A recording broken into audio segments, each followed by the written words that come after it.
Last 3 video से मैं आपको कुलाम्स लॉ पे न्यूमेरिकल्स करवा रहा हूँ। मतलब कुलाम्स लॉ पे कैसे कैसे क्वेश्चन बन सकते हैं वही सब मैं आपको करवा रहा हूँ। तो 3 वीडियो में मैंने आपको काफी सारे क्वेश्चन करवाए हैं कुलाम्स लॉ पे बेस्ड। तो लास्ट वीडियो में हमने इक्विलिब्रियम से रिलेटेड कुछ क्वेश्चंस किए थे, मतलब इक्विलिब्रियम से रिलेटेड कुछ प्रॉब्लम्स की थी इलेक्ट्रोस्टैटिक में, कैसे कैसे क्या पूछी जा सकती है।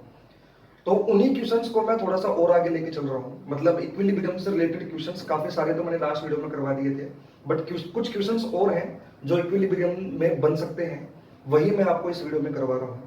तो इस वीडियो में मैं जो पहला न्यूमेरिकल करवा रहा हूँ वो वहीं से स्टार्ट कर रहा हूँ जहां से मेरा लास्ट वीडियो में मतलब पार्ट 3 में न्यूमेरिकल खत्म हुए थे। मतलब पिछले वीडियो में जहां पे मैंने न्यूमेरिकल्स खत्म किए थे वहीं से मैं इस पार्ट में न्यूमेरिकल को स्टार्ट कर रहा हूँ। तो इस वीडियो को देखने से पहले मेरी आपसे रिक्वेस्ट है कि आप एक बार पार्ट 3 जो है कुलाम्स न्यूमेरिकल्स का वो देखें।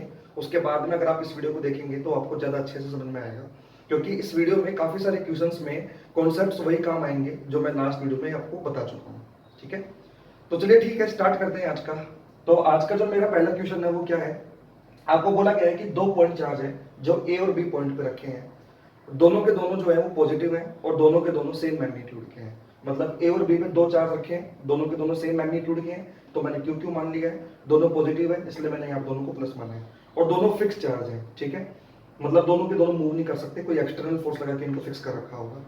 इनके बीच का जो सेपरेशन है वो स्मॉल आर है। ठीक, अब आपको ये बोला गया कि थर्ड चार्ज है Q3 जो इन दोनों चार्जेस के बिल्कुल मिड पॉइंट पे रखा है। मतलब दोनों चार्जेस को मिलाने वाली जो लाइन है उसके ठीक कहां पे रखा है, मिड पॉइंट पे रखा है। तो आपको ये बताना है कि ये जो थर्ड चार्ज है ये दोनों चार्जेस को मिलाने वाली लाइन के अलोंग, दोनों चार्जेस को मिलाने वाली लाइन के अलोंग कौन से इक्विलिब्रियम में है। ठीक है, इसकी बात मैंने आपको लास्ट वीडियो में एंडिंग में बताई थी। इक्विलिब्रियम 3 टाइप से हो सकते हैं, या तो स्टेबल इक्विलिब्रियम, या अनस्टेबल इक्विलिब्रियम, या सिंपल न्यूट्रल। अब स्टेबल इक्विलिब्रियम क्या होता है, अनस्टेबल क्या होता है और न्यूट्रल क्या होता है, ये चीज सब चीजें आपने 11th क्लास में पढ़ रखी होगी वर्क पावर एनर्जी में। लेकिन अगर ना आपने नहीं भी पढ़ी हो तो उसका हल्का सा मैंने आइडिया आपको पार्ट 3 के वीडियो में एंडिंग में दिया भी है, तो आप वहां पे देख भी सकते हो। ठीक है, तो क्या क्वेश्चन है समझ में आया होगा आपको कि ये जो थर्ड चार्ज है वो दोनों चार्जेस को मिलाने वाली लाइन के अलोंग बिल्कुल मिड पॉइंट पे रखा है, ये बिल्कुल मिड पॉइंट पे रखा है।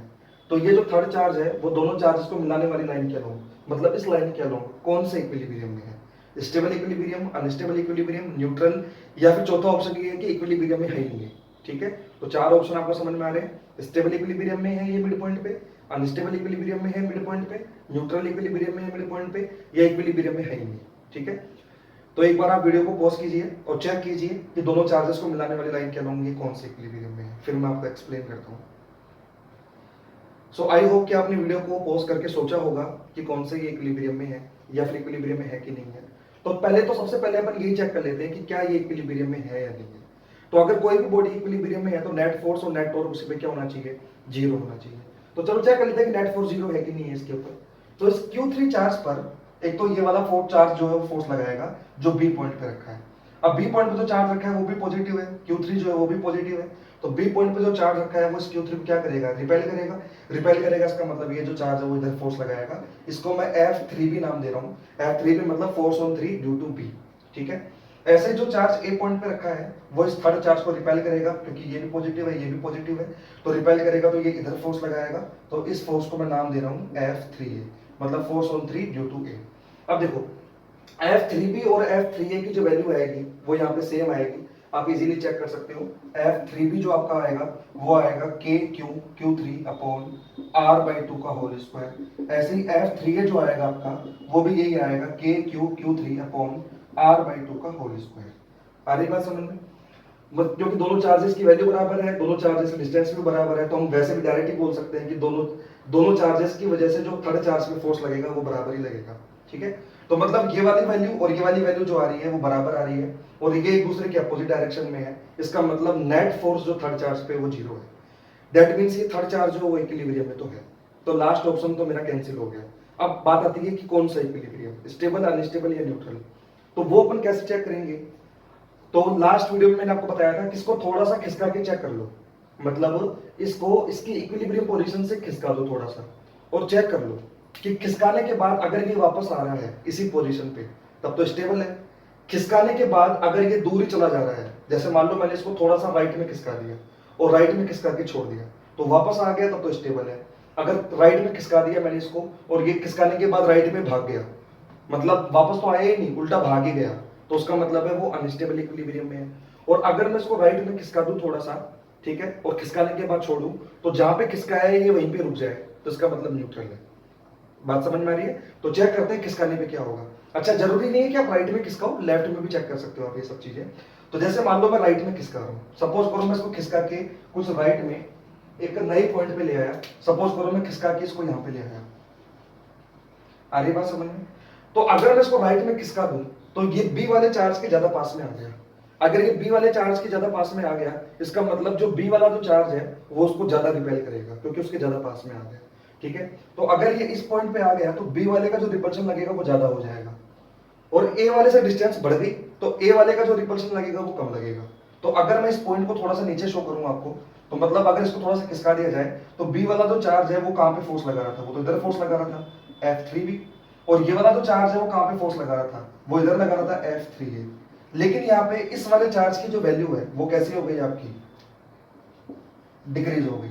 आ रही बात समझ में? क्योंकि इस वाले चार्ज से उसकी डिस्टेंस बढ़ गई, जबकि F3B की जो वैल्यू है ये क्या हो गई आपकी, इंक्रीज होगी, क्योंकि ये इसके ज्यादा पास में आ गया। तो इसका मतलब इधर वाला फोर्स ज्यादा हो गया, उधर वाला फोर्स जो है वो कम हो गया। तो ओवरऑल नेट फोर्स कहां लगेगा, तो मैं बोलूंगा ओवरऑल नेट फोर्स जो लगेगा वो इस तरफ लगेगा, क्योंकि इस डायरेक्शन में फोर्स की वैल्यू क्या हो गई है, बढ़ गई है।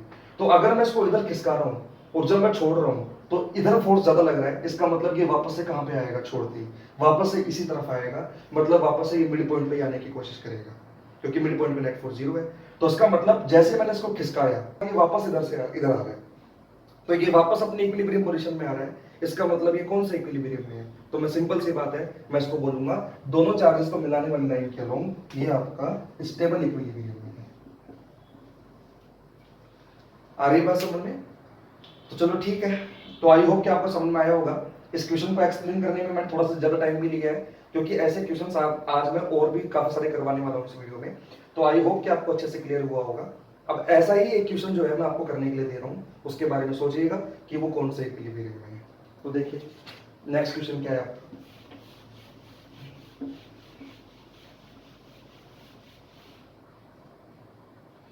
नेक्स्ट क्वेश्चन है, देखो आपको ये बोला गया है दो चार्ज है, दोनों पॉइंट चार्ज है, जो कोई ए पॉइंट पे और बी पॉइंट पे रखे हैं। दो चार्ज है, दोनों पॉइंट चार्ज है, और ए और बी पॉइंट पे रखे हैं, और दोनों की वैल्यू भी चलो बराबर ले लेता हूं मैं। दोनों चार्जेज है, दोनों की वैल्यू बराबर है, क्यू और क्यू है, और दोनों पॉइंट चार्ज है, और ए और बी पॉइंट पर रखे हैं, और दोनों फिक्स्ड है, मतलब ना तो ये मूव कर सकता है ना ही ये मूव कर सकता है। ठीक है, एक थर्ड चार्ज है जो इनके बिल्कुल मिड पॉइंट पे रखा है। एक थर्ड चार्ज है जो इनके बिल्कुल कहां पे रखा है, आपका मिड पॉइंट पे रखा है, लेकिन ये जो थर्ड चार्ज है ये नेगेटिव है। ये थर्ड चार्ज कैसा है आपका, नेगेटिव है।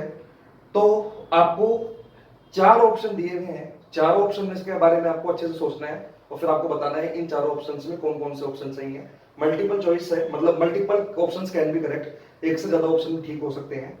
तो क्या ऑप्शंस है वो ध्यान से सुनना। पहला ऑप्शन ये है कि Q3 चार्ज जो है, Q3 charge is in stable equilibrium along the line joining them।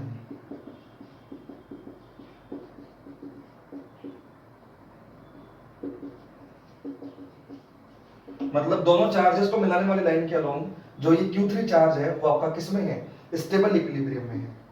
B option है Q3 चार्ज जो है वो अनस्टेबल इक्विलिब्रियम में है along the line joining them, मतलब दोनों चार्जेस को मिलाने वाली लाइन के अलोंग ये अनस्टेबल इक्विलिब्रियम में है।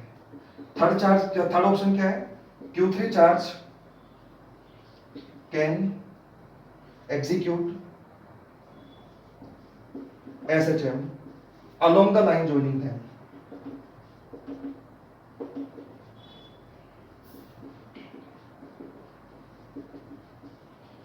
थर्ड ऑप्शन क्या समझ में आ रहा है कि ये जो Q3 चार्ज है वो दोनों चार्जेस को मिलाने वाली लाइन के अलोंग एचएम कर सकता है। ठीक है, और डी ऑप्शन ये है कि Q3 charge can execute SHM along the line perpendicular to joining them, perpendicular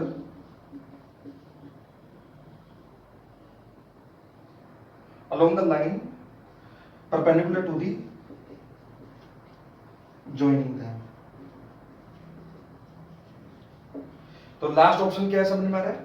last option ये है कि ये जो Q3 चार्ज जो है वो दोनों चार्जेस को मिलाने वाली लाइन के परपेंडिकुलर लाइन के अलावा, बेसिकली परपेंडिकुलर भी मत मानो, परपेंडिकुलर बाइसेक्टर मान लो आप, परपेंडिकुलर बाइसेक्टर, तो उसको परपेंडिकुलर मत सोचो, परपेंडिकुलर बाइसेक्टर है। along the line perpendicular bisector to the joining them, मतलब मेरा कहने का मतलब ये है कि लास्ट ऑप्शन ये है कि ये इस लाइन के अलोंग एसटेम कर सकता है कि नहीं कर सकता। आ रही बात समझ में? तो चार ऑप्शन आपके सामने हैं, मैं फिर से रिपीट कर देता हूं कि थर्ड चार्ज दोनों चार्जेस को मिलाने वाली लाइन के अलोंग स्टेबल इक्विलिब्रियम में है। दूसरा ऑप्शन है ये जो -Q3 चार्ज है आपका, ये -Q3 चार्ज जो है आपका, ये दोनों चार्जेस को मिलाने वाली लाइन के अलोंग अनस्टेबल इक्विलिब्रियम में है। थर्ड ऑप्शन आपका क्या है कि ये जो आपका थर्ड चार्ज है वो दोनों चार्जेस को मिलाने वाली लाइन के अलोंग एसटीएम कर सकता है। और लास्ट ऑप्शन ये है कि ये जो थर्ड चार्ज है आपका, ये दोनों चार्जेस को मिलाने वाली लाइन के परपेंडिकुलर बाइसेक्टर के अलोंग एसटीएम कर सकता है। तो जल्दी से सोचिए आप इसके बारे में, उसके बाद में मैं आपको बताता हूँ। तो वीडियो को पॉज कीजिए, 1 मिनट लीजिए और जल्दी से आप बताइए कौन सा ऑप्शन इसमें सही हो सकते हैं। एक से ज्यादा ऑप्शन भी यहाँ पे करेक्ट हो सकते हैं। सो आई होप कि आपने सोचा होगा। चलिए चेक करते हैं एक बार। तो एक बार तो अपन ये चेक करते हैं कि दोनों चार्जेस को मिलाने वाली लाइन के अलोंग इसका क्या सीन है। तो देखो मिड पॉइंट पे ये चार्ज रखा है, तो मतलब मिड पॉइंट पे तो ये इक्विलिब्रियम में है। ये सब चीजें अपन ने लास्ट वीडियो में चेक भी करी है। और वैसे भी अपन बता सकते हैं कि दोनों चार्जेस जो है दोनों की वैल्यू बराबर है, दोनों चार्जेस की वैल्यू कैसी है, बराबर है। तो नेट फोर्स 0 कहां पे होगा? तो नेट फोर्स 0 तो बिल्कुल मिड पॉइंट पे ही होगा। इसका मतलब मिड पॉइंट पे ये है, इक्विलिब्रियम में तो है। अब कौन से इक्विलिब्रियम में चेक करते हैं? दोनों चार्जेस को मिलाने वाली लाइन के अलोंग। तो उसको चेक करने का तरीका क्या है? इसको हल्का सा खिसका दो। मान लो उसको खिसका के मैं इधर ले आया, अगर मान लो मैं इसको इधर खिसका के ले आया तो क्या होगा? ये वाला चार्ज और ये वाला चार्ज इसको अपनी अपनी ओर अट्रैक्ट करेंगे, क्योंकि ये जो चार्ज है ये पॉजिटिव है और जो थर्ड चार्ज है वो आपका नेगेटिव है। तो ये वाला जो चार्ज है ये इस थर्ड चार्ज को अट्रैक्ट करेगा, मतलब ये इसके ऊपर फोर्स लगाएगा इस डायरेक्शन में। उसको बोल रहा हूँ F3B। F3B मतलब force on 3 due to B, third charge पर B की वजह से फोर्स। और A वाला जो फोर्स लगाएगा वो इस तरफ लगाएगा, उसको बोल रहा हूँ F3A, मतलब थर्ड चार्ज पर A की वजह से फोर्स। अब आप खुद ही बताओ, ये B वाले के चार्ज के ज्यादा पास में आ गया तो B वाले का अट्रैक्शन ज्यादा लगेगा, और A वाले से ये दूर हो गया, इसका मतलब A का अट्रैक्शन कम लगेगा। तो ओवरऑल ये कहां अट्रैक्ट हो जाएगा? अगर छोड़ दूं तो यहाँ पे, तो ओवरऑल ये वहां अट्रैक्ट होगा जहां पे फोर्स ज्यादा लग रहा है। तो ज्यादा फोर्स B की ओर लग रहा है क्योंकि उसके ज्यादा पास आ गया। तो जैसे मैं यहाँ से छोड़ूंगा तो ये B की ओर ही भाग जाएगा। और अभी मैंने आपको बताया कि अगर छोड़ने के बाद ये दूर ही चला जाए, इसका मतलब वो अनस्टेबल इक्विलिब्रियम में है। अगर ये वापस आ जाता तो मैं बोलता स्टेबल में है, और अगर यहाँ पे रखने के बाद यही रुक जाता तो मैं बोलता न्यूट्रल है। लेकिन ये तो B की ओर भाग गया छोड़ दी, थोड़ा सा खिसकाने के बाद जब भी जैसे मैंने छोड़ा ये B की ओर भाग गया। इसका मतलब ये कौन से इक्विलिब्रियम में है? इसका मतलब दोनों चार्जेस को मिलाने वाली लाइन के अलोंग ये अनस्टेबल इक्विलिब्रियम में है। तो पहला ऑप्शन तो क्या था कि दोनों चार्जेस को मिलाने वाली लाइन के अलोंग ये स्टेबल इक्विलिब्रियम में है, मतलब ये तो गलत है। दोनों चार्जेस को मिलाने वाली लाइन के अलोंग ये अनस्टेबल इक्विलिब्रियम में, हाँ ये ठीक है। तो बी ऑप्शन सही है। तीसरा ऑप्शन क्या है? देखो तीसरा ऑप्शन ये है कि थर्ड चार्ज जो है, मतलब ये -Q3 चार्ज जो है वो दोनों चार्जेस को मिलाने वाली लाइन के अलोंग आपका एसएचएम कर सकता है। तो ये गलत है, क्योंकि 11th क्लास में आपने पढ़ा होगा एसएचएम करने के लिए आपने पढ़ा होगा कि आपका जो मीन पोजीशन है, मतलब एसएचएम क्या होता है कि अगर कोई भी बॉडी मीन पोजीशन के around two and fro type का मोशन करे तो उसको अपन एसएचएम बोल सकते हैं, ठीक है। अब एसएचएम में आपने पढ़ा होगा फोर्स जो है वो डिस्प्लेसमेंट के नेगेटिव के प्रोपोर्शनल होना चाहिए। या अगर मैं सिंपल लैंग्वेज में बोलूं तो कोई भी बॉडी एसएचएम तब करती है जब वो उसकी मीन पोजीशन पे जो है वो स्टेबल इक्विलिब्रियम में हो। तो यहाँ पे क्या है, इस पॉइंट पर दोनों चार्जेस को मिलाने वाली लाइन के अलोंग ये अनस्टेबल इक्विलिब्रियम में है।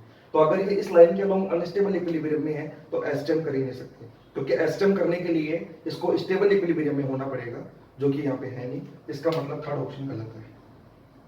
फोर्थ ऑप्शन देखो क्या है। फोर्थ ऑप्शन ये है कि परपेंडिकुलर बाइसेक्टर के अलोंग ये एसएचएम कर सकता है कि नहीं कर सकता।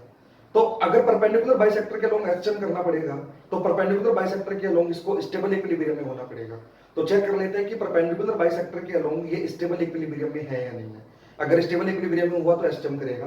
तो चलिए चेक करते हैं कि परपेंडिकुलर बाइसेक्टर के अलोंग इसका क्या सीन है। तो देखो परपेंडिकुलर बाइसेक्टर के अलोंग इसका क्या सीन है, देखिएगा। मान लो मैंने इसको थोड़ा सा ऊपर खिसका दिया।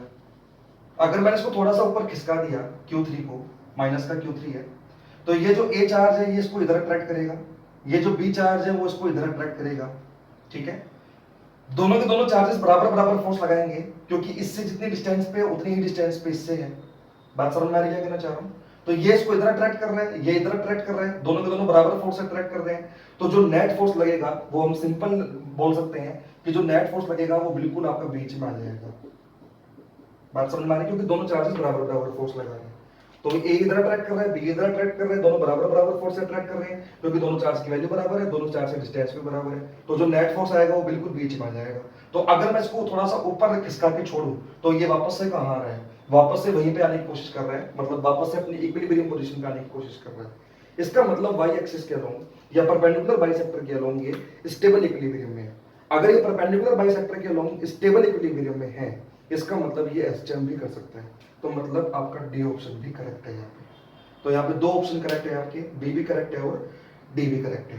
तो इस क्वेश्चन से आपको पूरी कहानी समझ में आई होगी कि कैसे स्टेबल और अनस्टेबल इक्विलिब्रियम चेक करते हैं और कैसे हमको पता लगेगा कि वो पार्टिकल एसटीएम करेगा कि नहीं करेगा। ठीक है, तो चलिए ठीक है, आगे बढ़ते हैं अब इसी टाइप के क्वेश्चंस में। तो देखते हैं नेक्स्ट क्वेश्चन क्या है।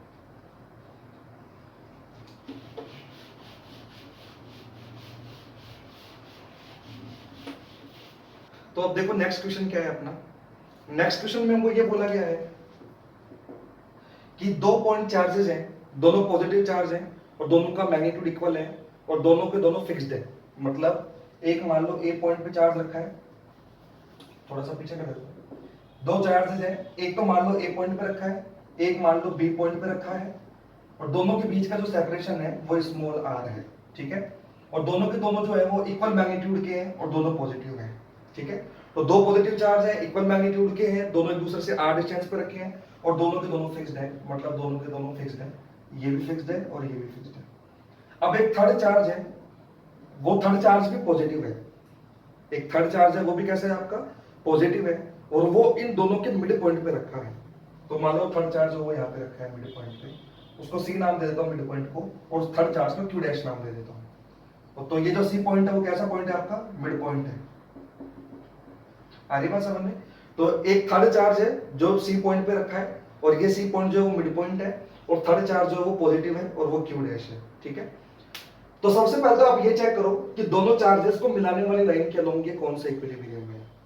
तो जब आप ये चेक करोगे कि दोनों चार्जेस को मिलाने वाली लाइन के अलोंग कौन से इक्विलिब्रियम में है, तो आप देखोगे तो ये स्टेबल इक्विलिब्रियम में है, दोनों चार्जेस को मिलाने वाली लाइन के अलोंग। अब ये मुझे एक्सप्लेन करने की जरूरत नहीं है, ये मैं ऑलरेडी आपको एक्सप्लेन कर चुका हूं कि स्टेबल इक्विलिब्रियम और अनस्टेबल इक्विलिब्रियम कैसे चेक करते हैं। ठीक है, तो दोनों चार्जेस को मिलाने वाली लाइन के अलोंग ये यहाँ पे स्टेबल इक्विलिब्रियम में है, इसका मतलब ये दोनों चार्जेस को मिलाने वाली लाइन के अलोंग एसटीएम तो करेगा।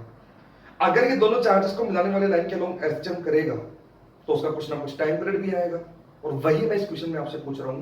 तो क्वेश्चन क्या है, ध्यान से सुनिएगा। अगर दोनों चार्जेस को मिलाने वाली लाइन के अलोंग इसको इसकी इक्विलिब्रियम पोजीशन से स्लाइटली डिस्प्लेस कर दिया जाए, यानी स्मॉल डिस्प्लेस कर दिया जाए, तो इसके एसटीएम का टाइम पीरियड कितना होगा। क्वेश्चन समझ में आ रहा है क्या है? अगर इस थर्ड चार्ज को इसकी इक्विलिब्रियम पोजीशन से दोनों चार्जेस को मिलाने वाली लाइन के अलोंग स्लाइटली डिस्प्लेस कर दिया जाए, यानी स्मॉल डिस्प्लेस कर दिया जाए, तो इसका टाइम पीरियड जो होगा वो कितना होगा जो ये एसटीएम करेगा।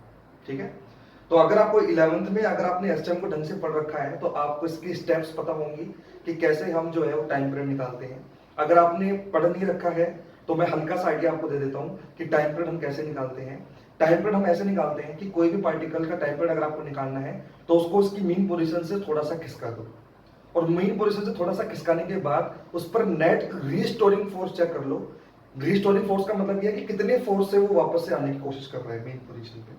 तो थोड़ा सा डिस्प्लेस करो और थोड़ा सा डिस्प्लेस करने के बाद ये चेक कर लो कि कितने फोर्स से ये वो वापस आ रहा है, वो फोर्स चेक कर लो आपके वो फोर्स कितना आ रहा है। ठीक है, तो जब आप वो फोर्स चेक करोगे, अगर वो फोर्स जो है वो -x के प्रोपोर्शनल है, दैट मींस वो एसटीएम कर रहा है। वैसे तो यहाँ पे -x के प्रोपोर्शनल है कि नहीं है वो चेक करने की जरूरत भी नहीं है, यहाँ पे तो स्टेबल इक्विलिब्रियम में है, इसका मतलब वो तो एसटीएम करेगा ही करेगा। तो सिंपल सी बात है कि रीस्टोरिंग फोर्स चेक कर लो थोड़ा सा खिसकाने के बाद। जब आप रीस्टोरिंग फोर्स चेक करोगे तो वो जो फोर्स आएगा वो x के डायरेक्टली प्रोपोर्शनल आएगा। ठीक है, अगर वो एसटीएम कर रहा है तो वो x के डायरेक्टली प्रोपोर्शनल आएगा। तो x के अलावा जो भी टर्म आपके पास बचेगी, सपोज करो f बराबर आपके पास -4x आया, तो f इक्वल्स टू -4x आया, तो x के अलावा जो भी बचा आपके पास, तो यहाँ पे x के अलावा क्या बचा 4, तो ये जो 4 होता है वो आपका k होता है। ठीक है, एसटीएम में पढ़ा होगा ना, टेम्परेट 2 pi under root M by K. तो वो जो के है वो क्या होता है आपका एक्स के अलावा जो भी बचता है उस कांस्टेंट को हम के बोलते हैं। तो एक बार बस आप एक्स के अलावा जो बच रहा है वो निकाल लो, अगर वो आपका निकल गया तब तो टेम्परेट निकल ही जाएगा, टी बराबर 2 pi under root M by K से। बात समझ में आ रही क्या कहना चाह रहा हूँ? और ये जो एम है वो इस थर्ड चार्ज का मास है। इस थर्ड चार्ज का जो मास है वो क्या है आपका स्मॉल एम है, ये आपको मानते हुए चलना है। तो ठीक है, वीडियो को थोड़ा सा पॉज कीजिए, थोड़ा दिमाग लगाइए, टेम्परेचर निकालने की कोशिश कीजिए, फिर मैं आपको ढंग से एक्सप्लेन करता हूँ कि टेम्परेचर कैसे कैलकुलेट होगा। तो ठीक है, तो आई होप कि आपने वीडियो को पॉज किया होगा और आपने इसको सॉल्व भी किया होगा। तो चलिए ठीक है, मैं आपको सॉल्व करके बताता हूँ। तो अभी जो मैंने आपको बोला है वही स्टेप्स मैं आपको करके दिखा रहा हूँ। तो अभी मैंने आपको क्या बताया कि टेम्परेचर निकालने के लिए इसको इसकी मीन पोजीशन से थोड़ा सा खिसका दो। तो मान लो मैंने इसकी मीन पोजीशन से, जो कि एक मिड पॉइंट था, उससे राइट में खिसका दिया। आप चाहो तो लेफ्ट में भी खिसका सकते हैं, मैं राइट में खिसका रहा हूँ। तो राइट में खिसका दिया, मान लो राइट में खिसका के इधर ले आया, ठीक है, क्यू डैश को मैं खिसका के इधर ले आया। तो अगर मैं क्यू डैश को इधर खिसका के ले आया तो अब इसके ऊपर नेट फोर्स चेक कर लो, रीस्टोरिंग फोर्स की, नेट रीस्टोरिंग फोर्स कितना लग रहा है। तो देखो जब मैं इसको इधर लेके आया क्यू डैश को, तो अब बी वाला जो चार्ज है वो उसको रिपेल करेगा, तो बी वाला चार्ज इधर फोर्स लगाएगा। उसको मैं बोल रहा हूँ एफ जो है C B, F C B इसलिए बोल रहा हूँ जो चार्ज सी पर रखा था उस पर डी की वजह से फोर्स। चलो मैं सी नहीं बोलता, उसको डी नाम दे देता हूँ, तो उसको मैं डी भी बोल देता हूँ। Force on D due to B, वो रिपेल करेगा तो इधर फोर्स लगाएगा। ऐसे जो ए वाला जो चार्ज है वो कहां पे फोर्स लगाएगा, ए वाला चार्ज उधर फोर्स लगाएगा क्योंकि वो उधर रिपेल करेगा। तो उस वाले फोर्स को मैं नाम दे देता हूं एफ डी ए, मतलब force on D due to A, ठीक है। तो नेट फोर्स कितना लगेगा इस चार्ज पर, तो एफ नेट, देखो दोनों चार्जेस दोनों फोर्स जो है वो एक दूसरे के अपोजिट डायरेक्शन में है, तो नेट फोर्स जो होगा वो उन दोनों के सबट्रैक्शन के बराबर हो जाएगा। तो मैं उसको लिख रहा हूं F D A minus F D B, ठीक है, ये वाला फोर्स माइनस ये वाला फोर्स। तो एफ नेट जो आएगा वो कितना आएगा, देखो F D A, F D A मतलब डी पर ए की वजह से फोर्स। अच्छा, अब डी पर जो चार्ज रखा है उसकी ए से डिस्टेंस कितनी हो जाएगी, वो हो जाएगी R by two plus X, अगर मैंने इसको एक्स खिसकाया है तो अगर मैंने इसको एक्स खिसकाया है तो इसकी जो डिस्टेंस हो जाएगी वो हो जाएगी R by two plus X, और बी पॉइंट से जो डिस्टेंस बचेगी वो बचेगी R by two minus X, ठीक है।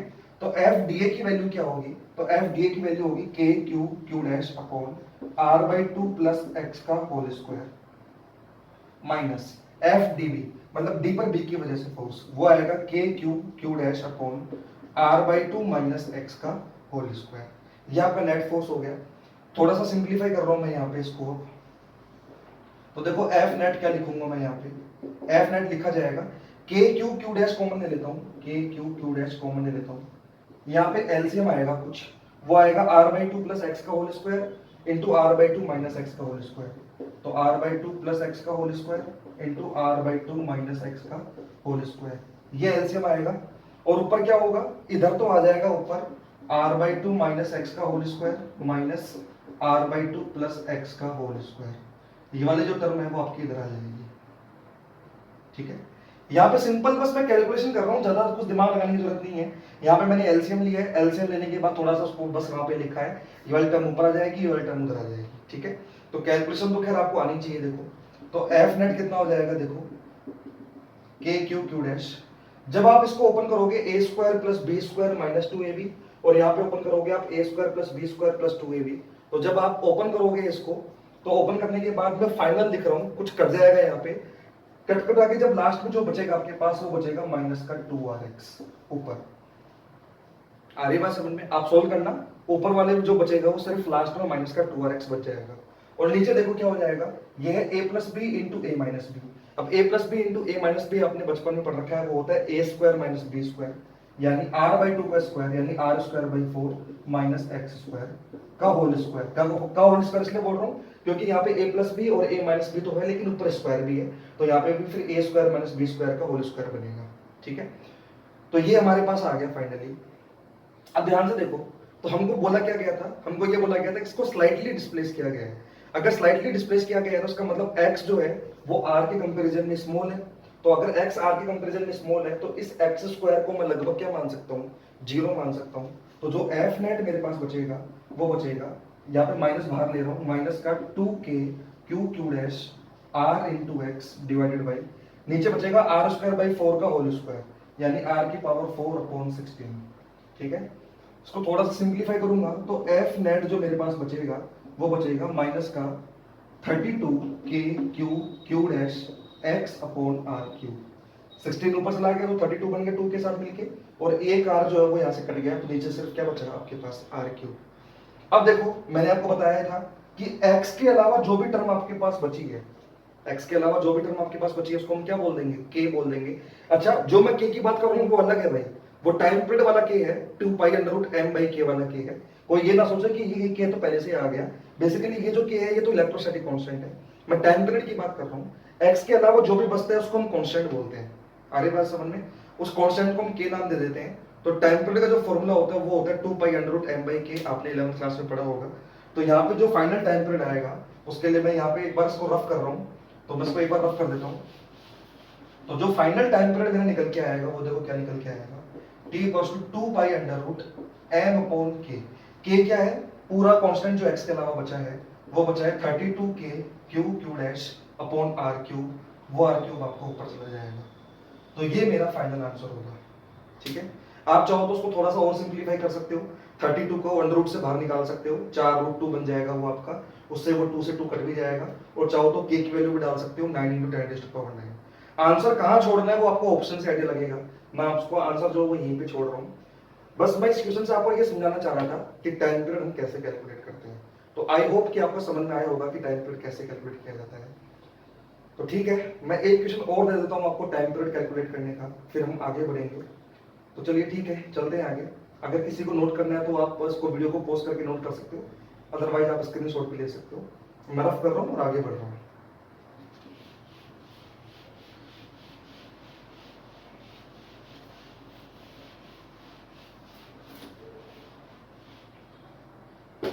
मैं एक और क्वेश्चन दे रहा हूँ आपको। तो नेक्स्ट क्वेश्चन क्या है, ध्यान से सुनिएगा। नेक्स्ट क्वेश्चन ये है कि दो चार्ज हैं, दोनों पॉइंट चार्जेज हैं। ठीक है, दो चार्जेज हैं, दोनों के दोनों कैसे चार्जेज हैं आपके, पॉइंट चार्जेज हैं। एक तो है क्यू, चलो दोनों के दोनों पॉजिटिव क्यू हैं। ठीक है, तो मान लो एक चार्ज जो वो ए पॉइंट पे रखा है, एक चार्ज बी पॉइंट पे रखा है, दोनों के दोनों क्यू क्यू चार्ज है, मतलब दोनों का मैग्नीट्यूड इक्वल है, और दोनों पॉजिटिव चार्ज है। तो दोनों पॉजिटिव चार्ज है, दोनों का मैग्नीट्यूड जो है वो कैसा है आपका, इक्वल है। और इनके बीच का जो सेपरेशन है वो सपोज करो आपका आर है। इनके बीच का सेपरेशन कितना है आपका, मान लो आर है। ठीक है, और दोनों चार्जेस को मिलाने वाली लाइन के अलोंग बिल्कुल मिड पॉइंट पर, मान लो वो मिड पॉइंट आपका सी है। सी कैसा है आपका, मिड पॉइंट है। बिल्कुल मिड पॉइंट पे एक माइनस क्यू डैश चार्ज रखा है। कौन सा चार्ज रखा है आपका यहाँ पे, माइनस क्यू डैश चार्ज रखा है। तो सीधी सीधी बात ये है, मुझे ये बताओ कौन से एक्सिस के अबाउट ये एस टर्न करेगा, दोनों चार्जेस को मिलाने वाली लाइन के अलोंग या दोनों चार्जेस को मिलाने वाली लाइन के परपेंडिकुलर बाइसेक्टर के अलोंग। तो ये चीज मैंने आपको आज वाले वीडियो में स्टार्टिंग में बताई थी, सेम क्वेश्चन मैंने करवाया था। तो यहाँ पे ये एस टर्न जो करेगा वो दोनों चार्जेस को मिलाने वाली लाइन के परपेंडिकुलर बाइसेक्टर के अलोंग करेगा, क्योंकि दोनों चार्जेस को मिलाने वाली लाइन के अलोंग तो ये अनस्टेबल इक्विलिब्रियम में है। तो दोनों चार्जेस को मिलाने वाली लाइन के अलोंग तो एसटीएम कर ही नहीं सकता, लेकिन दोनों चार्जेस को मिलाने वाली लाइन के परपेंडिकुलर बाइसेक्टर के अलोंग ये स्टेबल इक्विलिब्रियम में है।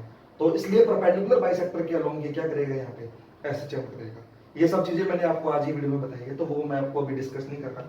आपको ये बताना है बस कि अगर इसको परपेंडिकुलर बाइसेक्टर के अलोंग स्मॉल डिस्प्लेस कर दिया जाए, माइनस क्यू डैश जो चार्ज है आपका, थर्ड चार्ज जो है आपका माइनस क्यू डैश, इसको परपेंडिकुलर बाइसेक्टर के अलोंग स्मॉल डिस्प्लेस कर दिया जाए, तो जब वो एसटीएम करेगा तो उस एसटीएम का आपको टाइम पीरियड बताना है कि वो टाइम पीरियड कितना होगा। तो वीडियो को पॉज कीजिए, फटाफट से सॉल्व कीजिए इसको, फिर मैं आपको एक्सप्लेन करता हूँ इसका टाइम पीरियड कैसे निकलेगा। तो आई होप कि आपने इसको वीडियो को पॉज करके सॉल्व किया होगा। मैं बताता हूँ आपको कैसे सॉल्व करेंगे। मान लो मैंने इसको ऊपर डिस्प्लेस कर दिया, सपोज करो मैं क्यू डैश को यहां ले गया, माइनस क्यू डैश। ठीक है, मान लो मैं माइनस क्यू डैश को ऊपर ले गया, तो ये जो बी वाला जो चार्ज है वो उसके ऊपर कहां पे फोर्स लगाएगा, बी वाला चार्ज उसके ऊपर इधर फोर्स लगाएगा। मान लो उसको मैं डी पॉइंट पे ले गया, तो बी वाला चार्ज उसको अट्रैक्ट करेगा, तो जो फोर्स लगाएगा वो लगाएगा F D B, force on D due to B. ऐसे ही ए वाला जो चार्ज है वो इधर फोर्स लगाएगा, वो फोर्स लगाएगा F D A, force on D due to A. F D B और एफ डी ए दोनों फोर्स की वैल्यू यहाँ पे बराबर आने वाली है। क्यों बराबर आने वाली है, क्योंकि ये वाला चार्ज और ये वाला चार्ज दोनों की वैल्यू बराबर है, और इस चार्ज से डिस्टेंस और इस चार्ज से डिस्टेंस वो भी बराबर है।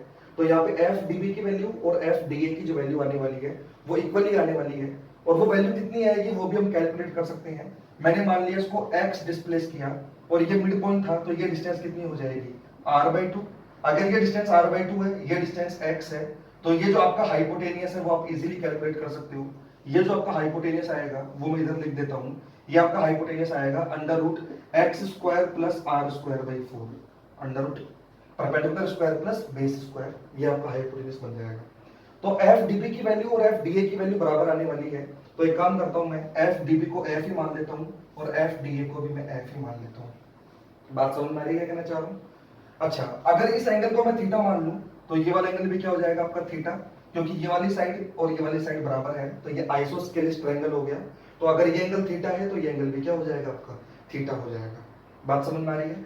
अब ध्यान से देखो, इस डी पॉइंट पे जो फोर्स लग रहे हैं वो एक तो इधर लग रहा है, जिस फोर्स को मैंने F मान लिया है, एक फोर्स इधर लग रहा है उसको भी मैंने क्या मान लिया है F।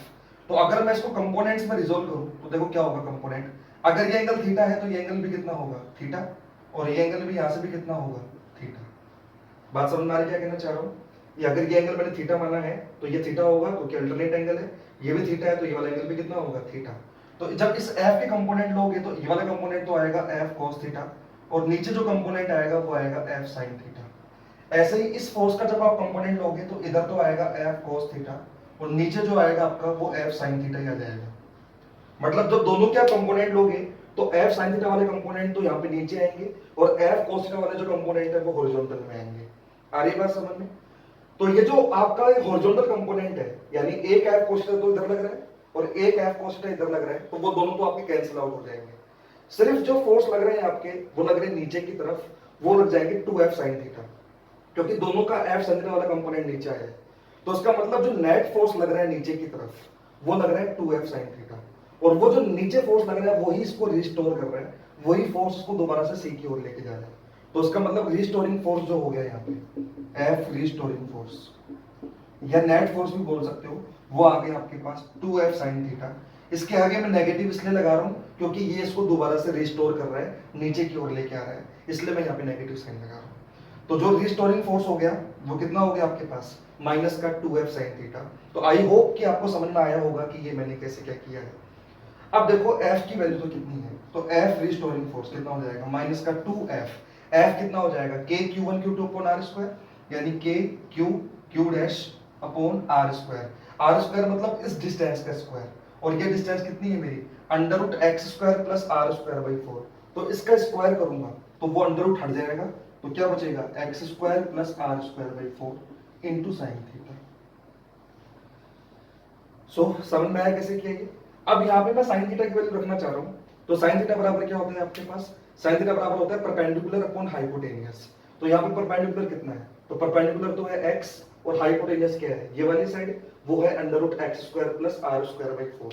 तो sin थीटा की वैल्यू मैं यहाँ पे पुट कर रहा हूँ, तो F रिस्टोरिंग फोर्स या F नेट फोर्स कितना हो जाएगा माइनस का 2KQ dash upon x² + r²/4 into sin theta. sin theta हो जाएगा परपेंडिकुलर अपॉन हाइपोटेनियस, परपेंडिकुलर तो है x और हाइपोटेनियस कितना है √x² + r²/4। ठीक है, तो यहाँ पे देखो थोड़ा सा इसको मैं और सिंप्लीफाई करूं तो कितना हो जाएगा माइनस का 2KQ dash x divided by x² + r²/4 की पावर 1 और x² + r²/4 की पावर 1/2। तो नीचे जो हो जाएगा वो हो जाएगा x² + r²/4 की पावर 3/2। ठीक है, अब हमको क्वेश्चन में क्या बोला गया था, स्लाइटली डिस्प्लेस किया है। तो अगर स्लाइटली डिस्प्लेस किया है तो ये जो x मैंने यहाँ पे माना है इसको मैं स्मॉल मान लूंगा। तो अगर ये x स्मॉल है तो x² जो है वो और भी स्मॉल हो जाएगा। तो x² को मैं r²/4 के कंपैरिजन में नेग्लिजिबल मान सकता हूँ, क्योंकि मुझे बोला गया था स्लाइटली डिस्प्लेस किया है। तो x² को मैं लगभग क्या मान लूंगा, x² को लगभग मैं 0 मान लूंगा। तो F रिस्टोरिंग जो मेरा बनेगा यहाँ पे, F रिस्टोरिंग जो मेरा बनेगा यहाँ पे वो क्या बनेगा, वो बनेगा माइनस का 2KQ dash x divided by r²/4 की पावर 3/2। तो जब आप r²/4 की पावर 3/2 को सोल्व करोगे तो वो हो जाएगा r³/8। आ रही बात समझ में। जब ये 8 ऊपर चला जाएगा तो F रिस्टोरिंग जो बनेगा आपके पास वो माइनस का 8Q dash divided by r³ into x। ये आपका जो है वो F रिस्टोरिंग फोर्स आ गया। कि कितने फोर्स से ये दोबारा से रिस्टोर हो रहा है, यानी कितने फोर्स से ये दोबारा से मेन पोजीशन पे आ रहा है, वो फोर्स मेरा यहाँ पे कैलकुलेट हो गया। समझ में आया क्या किया यहाँ पे? अभी मैंने आपको फिर बताया कि रिस्टोरिंग फोर्स अगर आपने निकाल लिया तो टाइम पीरियड निकालना आसान है। एक्स के अलावा जो भी बचता है उसको कांस्टेंट मान लो के, और टाइम पीरियड के फॉर्मूले में वैल्यू डाल दो 2π√m/k। ठीक है, ये जो m है वो क्या होता है, जो पार्टिकल आपका एसटीएम कर रहा है उसका मास। तो यहाँ पे जो पार्टिकल एसटीएम कर रहा है उसका मास कितना है, इसका मास जो है वो स्मॉल m मान लेना आप। ठीक है, वो मैंने लिखा नहीं था, लेकिन आप मान लो वो जो थर्ड चार्ज है जो आपका एसटीएम कर रहा है उसका मास मान लो स्मॉल m है। तो जो टाइम पीरियड आपका आएगा वो कितना आएगा, उसके लिए मैं थोड़ा सा यहाँ से रफ कर देता हूँ आपका। तो टाइम पीरियड जो आपका आएगा फाइनली वो कितना आएगा 2π√m/k, और k कितना हो गया 8k⁴ वो r³ आपका ऊपर चला जाएगा। तो ये आपका फाइनल आंसर होगा टाइम पीरियड का। सो आई होप कि आपको समझ में आया होगा कि टाइम पीरियड कैसे कैलकुलेट करते हैं। अच्छा, टाइम पीरियड की जगह आपको फ्रीक्वेंसी पूछ ले तो फ्रीक्वेंसी भी निकाल सकते हो। फ्रीक्वेंसी जो होती है वो 1/टाइम पीरियड होता है, यानी अगर मैं इसका उल्टा कर दूं तो वो फ्रीक्वेंसी आ जाएगी। एंगुलर फ्रीक्वेंसी पूछे तो एंगुलर फ्रीक्वेंसी भी आप कैलकुलेट कर सकते हो, वो होती है 2πf या 2π/t बोल दो। तो कुछ भी पूछ सकता है, टाइम पीरियड भी पूछ सकता है, फ्रीक्वेंसी भी पूछ सकता है, एंगुलर फ्रीक्वेंसी भी पूछ सकता है। सबका तरीका एक ही है। अगर आपको टाइम पीरियड निकालना आता है तो फ्रीक्वेंसी और एंगुलर फ्रीक्वेंसी तो आप इजीली कैलकुलेट कर सकते हो। सो आई होप कि आपको क्लियर हुआ होगा कि कैसे मैंने यहाँ पे इसको सॉल्व किया है। अब एक क्वेश्चन मैं आपको करने के लिए दे रहा हूँ, उसको आप सॉल्व कीजिएगा, उसका आंसर आप निकालिएगा। अगर आपको आंसर में कुछ भी डाउट हो तो आप कमेंट में डाल सकते हो, आपका जो भी आंसर आया है मैं आपको बता दूंगा कमेंट करके कि आपका आंसर सही है कि गलत है। तो एक क्वेश्चन मैं आपको करने के लिए दे रहा हूँ, तो चलो ठीक है, देखते हैं वो क्वेश्चन क्या है।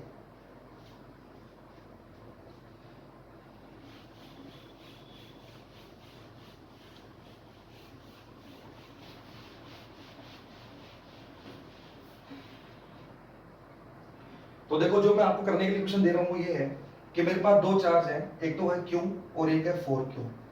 दोनों फिक्स्ड चार्ज हैं, ये भी फिक्स्ड है, ये भी फिक्स्ड है। इनके बीच का जो सेपरेशन है वो R है। मान लो ये तो चार्ज A पॉइंट पे रखा है, ये चार्ज मान लो B पॉइंट पे रखा है, और इनके बीच का जो सेपरेशन है ये आपका स्मॉल r है। ठीक है, आपको क्या बताना है, आपको ये बताना है कि एक थर्ड चार्ज है, एक थर्ड चार्ज है Q डैश, पॉजिटिव है, पॉजिटिव चार्ज है Q डैश। आपको ये बताना है कि इस थर्ड चार्ज को पहली बात तो कहां रखा जाए कि ये इक्विलिब्रियम में हो। आ रही बात समझ में? पहला क्वेश्चन तो आपको ये बताना है कि इस थर्ड चार्ज को कहां रखा जाए कि ये इक्विलिब्रियम में हो। दूसरा क्वेश्चन आपका ये पूछा गया है कि ये कौन सी एक्सिस के अबाउट एसटीएम करेगा, दोनों चार्जेस को मिलाने वाली लाइन के अलोंग एसटीएम करेगा या दोनों के परपेंडिकुलर किसी लाइन के अलोंग एसटीएम करेगा। ठीक है, वो चेक करना है। और तीसरा आपको ये बताना है कि ये जब एसटीएम करेगा तो उसका टाइम पीरियड कितना होगा। तो मैंने आपके अंदर इस क्वेश्चन के अंदर सारी चीजें पूछ ली है जो भी मैंने आपको अभी तक पढ़ाया है। तो पहला क्वेश्चन तो ये कि इसकी इक्विलिब्रियम पोजीशन कौन सी होगी, मतलब कहां पे ये इक्विलिब्रियम पोजीशन पे होगा। दूसरी बात, कौन सी एक्सिस के अबाउट ये एसटीएम करेगा, दोनों चार्जेस को मिलाने वाली एक्सिस के अबाउट एसटीएम करेगा या दोनों चार्जेस को मिलाने वाली एक्सिस के परपेंडिकुलर वाली लाइन के अलोंग एसटीएम करेगा, वो आपको चेक करना है। और फिर तीसरा ये बताना है कि अगर ये एसटीएम करेगा तो उस एसटीएम का टाइम पीरियड कितना होगा। तो आप इसको सोल्व कीजिएगा। अगर डाउट हो तो आप मेरे को कमेंट कर सकते हो, कमेंट में हम आपको बता दूंगा कि इसका राइट आंसर क्या है और आपका आंसर सही है कि गलत है। चलो ठीक है, हम बढ़ते हैं अब नेक्स्ट क्वेश्चन पे। सो अब देखिए, मैंने आपको इक्विलिब्रियम से रिलेटेड क्वेश्चंस भी करवा दिए हैं, टाइम पीरियड से रिलेटेड क्वेश्चन भी करवा दिए हैं। ठीक है, टाइम पीरियड से रिलेटेड क्वेश्चंस कुछ और भी बनते हैं, मतलब थोड़े अच्छे क्वेश्चंस भी बनते हैं, लेकिन वो क्वेश्चंस मैं आपको आगे करवाऊंगा क्योंकि उनको क्वेश्चंस को करवाने के लिए मुझे आपको थोड़ा बहुत और पढ़ाना है अभी। तो टाइम पीरियड से रिलेटेड क्वेश्चंस तो हम आगे भी और भी करने वाले हैं। तो टाइम पीरियड से रिलेटेड क्वेश्चन अभी मैं तो रोक रहा हूँ आपको, अब मैं थोड़ा सा आपके लिए आगे बढ़ रहा हूँ। ठीक है, तो अब मैं क्वेश्चंस का जो थोड़ा सा पैटर्न है उसको चेंज कर रहा हूँ। अब मैं आपको क्वेश्चन करवा रहा हूँ कुछ पेंडुलम से रिलेटेड क्वेश्चंस। मतलब आप जब एचसी वर्मा वगैरह सोल्व करोगे या फिर कुछ मॉड्यूल्स वगैरह सोल्व करोगे तो आपको कुछ क्वेश्चंस दिखेंगे जहां पे आपको ये बोला जाएगा कि दो स्फेरिकल बॉल्स हैं, उनको धागों से बांध के लटकाया गया है। ठीक है, तो उन धागों में टेंशन कितना आएगा, मतलब उन स्ट्रिंग्स में या उन थ्रेड में टेंशन कितना आएगा। अरे बात समझ में, कुछ इस टाइप के क्वेश्चंस आपको पूछ सकते हैं, उनको हम बोलते हैं पेंडुलम प्रॉब्लम्स। ठीक है, तो आप चाहो तो अगर आप नोट्स बना रहे हो तो आप चाहो तो हेडिंग भी डाल सकते हो पेंडुलम प्रॉब्लम्स। ठीक है, तो पेंडुलम प्रॉब्लम्स क्या होता है उसका थोड़ा सा मैं आपको एक बार इंट्रोडक्शन दे देता हूँ कि पेंडुलम प्रॉब्लम्स कैसे क्या दिखती हैं, कैसे क्या पूछा जाता है। उसके बाद में हम इस पे बहुत सारे क्वेश्चंस करते हैं पेंडुलम प्रॉब्लम्स पे। तो देखो पहले पेंडुलम प्रॉब्लम्स कैसे क्या होती हैं। इसमें दो केस होते हैं। दो केस कैसे होते हैं, आपको पहले केस में तो ये बोलेगा कि दो बॉल है, उन दोनों बॉल्स को स्ट्रिंग से या थ्रेड से बांध के लटकाया गया है, लेकिन दोनों का सस्पेंशन पॉइंट एक है, मतलब कॉमन पॉइंट से दोनों बॉल्स को लटकाया गया है। एक क्वेश्चन ऐसे होते हैं जहां पे दोनों को लटकाया गया है लेकिन दोनों का सस्पेंशन पॉइंट अलग अलग है, मतलब एक को मान लो यहाँ पे लटकाया गया है, दूसरे को यहाँ पे लटकाया गया है। तो एक क्वेश्चन तो ऐसे पूछेंगे जहां पे सस्पेंशन पॉइंट सेम होगा दोनों बॉल्स का, और एक होगा जहां पे दोनों बॉल्स का सस्पेंशन पॉइंट जो होगा वो कैसा होगा, अलग अलग होगा। तो पहले एक बार अपन दोनों केसेस के बारे में चर्चा कर लेते हैं। तो पहले मैं जो चर्चा कर रहा हूँ पहले वाले केस के बारे में कर रहा हूँ। तो क्वेश्चन कैसे पूछेगा पहले आपको मैं वो बता देता हूँ। जैसे आपको सीन कैसा देगा, आपको ये बोलेगा कि मेरे पास दो स्मॉल बॉल्स हैं, मेरे पास क्या है, दो स्मॉल बॉल्स हैं और दोनों की जो रेडियस है वो नेग्लिजिबल है। अच्छा, ऐसा बोलने का सीन क्या है, ऐसा बोलने का मतलब ये है कि अगर दोनों बॉल्स की जो रेडियस है वो स्मॉल है, इसका मतलब मैं उन दोनों को पॉइंट ऑब्जेक्ट्स मान सकता हूँ, ठीक है। क्योंकि हमको पता है कि कूलम्ब्स लॉ जो है वो केवल और केवल पॉइंट ऑब्जेक्ट्स के लिए ही अप्लाई होता है। ये सब चीजें मैं आपको काफी पहले बता चुका हूँ। तो आपको बोला गया है कि दो स्फेरिकल बॉल्स है, दोनों की रेडियस सेम मतलब स्मॉल है, और उन दोनों को इक्वल लेंथ की स्ट्रिंग से सस्पेंड किया गया है और सस्पेंशन पॉइंट कॉमन है दोनों का। इसका मतलब कुछ ऐसा है कि एक एल लेंथ की स्ट्रिंग से एक बॉल को ऐसे सस्पेंड कर दिया और एक एल लेंथ की स्ट्रिंग से एक बॉल को ऐसे सस्पेंड कर दिया, ठीक है। और दोनों की रेडियस जो है वो स्मॉल है। दोनों बॉल्स का मान लो मास mm है, दोनों बॉल्स का जो मास है वो मान लो कितना है, mm है। आपको न्यूमेरिकल में मास अलग अलग भी दे सकता है, अभी मैं एक बिल्कुल बेसिक लेवल पे चर्चा कर रहा हूँ। तो मान लो दोनों बॉल का जो मास है वो mm है, ठीक है। दोनों का ऐसे सस्पेंड कर रखा है। अब मैं दोनों को चार्ज दे रहा हूँ, मान लो इसको भी स्मॉल क्यू चार्ज दे दिया, इसको भी स्मॉल क्यू चार्ज दे दिया। अगर दोनों को स्मॉल क्यू चार्ज दे दिया और मान लो लेंथ ऑफ द स्ट्रिंग जो है वो एल है, ठीक है, दोनों की लेंथ जो सेम है, दोनों का सस्पेंशन पॉइंट भी कॉमन है। तो जैसे मैं दोनों को चार्ज दूंगा, दोनों के बीच में रिपल्शन लगेगा और ये दोनों को दोनों दूर हटना स्टार्ट हो जाएंगी। कब तक दूर हटती जाएंगी, जब तक इन पर नेट फोर्स जीरो ना हो जाए, ठीक है। क्योंकि अभी दोनों के बीच में रिपल्शन होना स्टार्ट हो गया, तो धीरे धीरे धीरे धीरे ये क्या होती जाएंगी, आपकी दूर हटती जाएंगी। तो कुछ पहले जो बॉल थी दोनों की दोनों सीधी थी, अब उठ के थोड़ा सा टेढ़ी हो जाएंगी। ये तो आपको समझ में आ गया होगा ना भाई, रिपल्शन लगेगा थोड़ा सा क्या हो जाएंगी, आपकी उठ जाएंगी। तो थोड़ी देर बाद आपको सीन कैसा दिखाई देगा, थोड़ी देर बाद आपको सीन कुछ ऐसा दिखाई देगा। एक बॉल ऐसे हो जाएगी, एक बॉल ऐसे हो जाएगी। इस बॉल का जो मास है वो भी m है, इस बॉल का जो मास है वो भी m है, इसके ऊपर जो चार्ज है वो q है, इस पे भी चार्ज q है, इस स्ट्रिंग की लेंथ भी l है, इस स्ट्रिंग की लेंथ भी l है। अगर सब कुछ ही यहाँ पे कॉमन है तो सीधी सीधी बात है, यहाँ पे जो उठेंगी ये वर्टिकल से वो इक्वल इक्वल एंगल पे उठेंगी, क्योंकि यहाँ पे सब कुछ सेम है, दोनों का मास भी सेम है, दोनों का चार्ज भी सेम है, लेंथ ऑफ द स्ट्रिंग भी सेम है। जब सब कुछ ही सेम है यहाँ पे, जब मैंने केस ऐसा ही ले लिया सब कुछ सेम वाले केस, आगे जाके मैं ऐसे भी केस करवाऊंगा जहाँ पे मास अलग अलग होगा, चार्ज अलग अलग होगा, ऐसे क्वेश्चंस भी हम करेंगे। लेकिन यहाँ पे जो मैंने केस लिया है, यहाँ पे मास भी सेम है, चार्ज भी सेम है, लेंथ ऑफ द स्ट्रिंग भी सेम है, तो वर्टिकल से जो एंगल बनेगा इनका वो भी कैसा होगा, सेम होगा। तो मान लो ये पहले बिल्कुल सीधी थी, लेकिन रिपल्शन की वजह से उठ के थीटा एंगल पे चली गई, और ये भी रिपल्शन की वजह से थीटा एंगल पे उठ के चली गई, ठीक है। अच्छा, अब ये थीटा थीटा एंगल पे उठ के चली गई, दोनों रस्सियों में टेंशन भी आएगा, दोनों रस्सियों में टेंशन जो आएगा वो कॉमन आएगा, टेंशन जो आएगा वो सेम आएगा, मतलब टी ओ टी आएगा, क्योंकि सब कुछ मैंने आइडेंटिकली लिया है, ठीक है। अब आपसे कुछ चीजें पूछ सकता है, आपसे ये पूछ सकता है बताओ कि टेंशन कितना होगा, आपसे पूछ सकता है कि वर्टिकल से बताओ कितने एंगल पे ये उठेंगी, मतलब वर्टिकल से कितने एंगल पे ये इक्विलिब्रियम पोजीशन पे है। तो ऐसी कई सारी चीजें आपसे पूछ सकता है, ठीक है। तो उन्हीं सब चीजों को अपन कैसे कैलकुलेट करते हैं वही मैं आपको यहाँ पे बताना चाह रहा हूँ। तो इन्हीं प्रॉब्लम्स को हम बोलते हैं पेंडुलम प्रॉब्लम्स, ठीक है। तो ये तो मैंने आपको एक बेसिक लेवल का केस दिखाया है, अभी मैं ढंग के क्वेश्चन भी आपको करवाने वाला हूँ। तो जैसे मान लो इस पर्टिकुलर क्वेश्चन में आपसे ये पूछे बताओ स्ट्रिंग में टेंशन कितना होगा, बताओ वर्टिकल से कितने एंगल पे ये उठ जाएंगी, यानी इनकी इक्विलिब्रियम पोजीशन जो है वो वर्टिकल से कितने एंगल पे होगी, ये आपसे पूछेंगे ये दो चीज। तो कैसे कैलकुलेट करेंगे, देखो यहाँ पे सब कुछ आइडेंटिकल है, तो कोई भी एक बॉल को पकड़ लो आप सोल्व करने के लिए। जैसे मान लो मैं इस बॉल पे कैलकुलेशन कर रहा हूँ, तो जब मैं इस बॉल पे कैलकुलेशन करूंगा तो नीचे क्या लगेगा, नीचे लगेगा mg। ये जो चार्ज है वो इस चार्ज को रिपेल करेगा, तो इलेक्ट्रोस्टैटिक फोर्स जो लगेगा वो लगेगा इधर, मैं उसको Fe नाम दे रहा हूँ। टेंशन जो लगेगा वो ऊपर लगेगा। अगर ये एंगल थीटा है तो ये वाला एंगल भी कितना होगा, थीटा ही होगा। ये वाला एंगल भी कितना होगा आपके पास, थीटा, क्योंकि अल्टरनेट एंगल है। तो टी का जो यहाँ पे कंपोनेंट आएगा वो तो आएगा टी cos थीटा, और टी का जो यहाँ पे कंपोनेंट आएगा वो आएगा टी sin थीटा। आ रही बात समझ में। और मान लो दोनों बॉल्स के बीच का जो सेपरेशन है वो मान लो r है, दोनों बॉल्स के बीच का जो सेपरेशन है वो मैंने कितना मान लिया, मान लो आर मान लिया, तो इलेक्ट्रोस्टैटिक फोर्स की जो वैल्यू हो जाएगी वो कितनी हो जाएगी, वो हो जाएगी K Q square upon R square. K Q square upon R square इसलिए बोल रहा हूँ क्योंकि दोनों चार्ज क्यू क्यू ही है, तो K Q one Q two upon R square वो बन जाएगा K Q square upon R square. अब अगर ये बॉल इक्विलिब्रियम में है, ये वाली बॉल किस में है, इक्विलिब्रियम में है, तो इस पर नेट फोर्स जीरो होना चाहिए। नेट फोर्स जीरो तभी होगा जब इधर लगने वाला फोर्स इधर लगने वाले फोर्स के बराबर होगा, ऊपर लगने वाला फोर्स नीचे लगने वाले फोर्स के बराबर होगा। That means t sin theta should be equals to K Q square upon R square and t cos theta equals to mg। तो ये इक्वेशन नंबर 1 होगी और ये इक्वेशन नंबर क्या हो गई आपकी 2। अब दो इक्वेशन है, दो वेरिएबल है, आप इजीली इसको क्या कर सकते हो, कैलकुलेट कर सकते हो। आपको r की वैल्यू दे दी जाएगी, आपको q दे दिया जाएगा, आपको m दे दिया जाएगा और t और थीटा पूछ लेगा। अच्छा जरूरी नहीं है कि t और थीटा ही पूछे, हो सकता है t भी दे दे, थीटा भी दे दे, q भी दे दे, m और r पूछ ले। मतलब मेरा ये है कि यहाँ पे वेरिएबल्स कौन कौन से हैं, एक तो t वेरिएबल है, एक थीटा वेरिएबल है, एक दोनों बोल्स में दिया गया चार्ज वेरिएबल है, एक दोनों के बीच का सेपरेशन वेरिएबल है और एक इनका मास। मतलब 5 चीज आपसे पूछ सकता है, t थीटा q r और m। अब 5 चीज आपसे पूछ सकता है, इक्वेशन मेरे पास 2 ही है, तो कोई 3 चीज आपको दे देगा और कोई 2 चीज आपसे पूछ लेगा। जनरली वो t और थीटा पूछता है, लेकिन मैं आपको साफ बोल रहा हूँ कोई गारंटी नहीं है कि t और थीटा पूछे, लेकिन ज्यादातर क्वेश्चन में t और थीटा पूछा जाता है।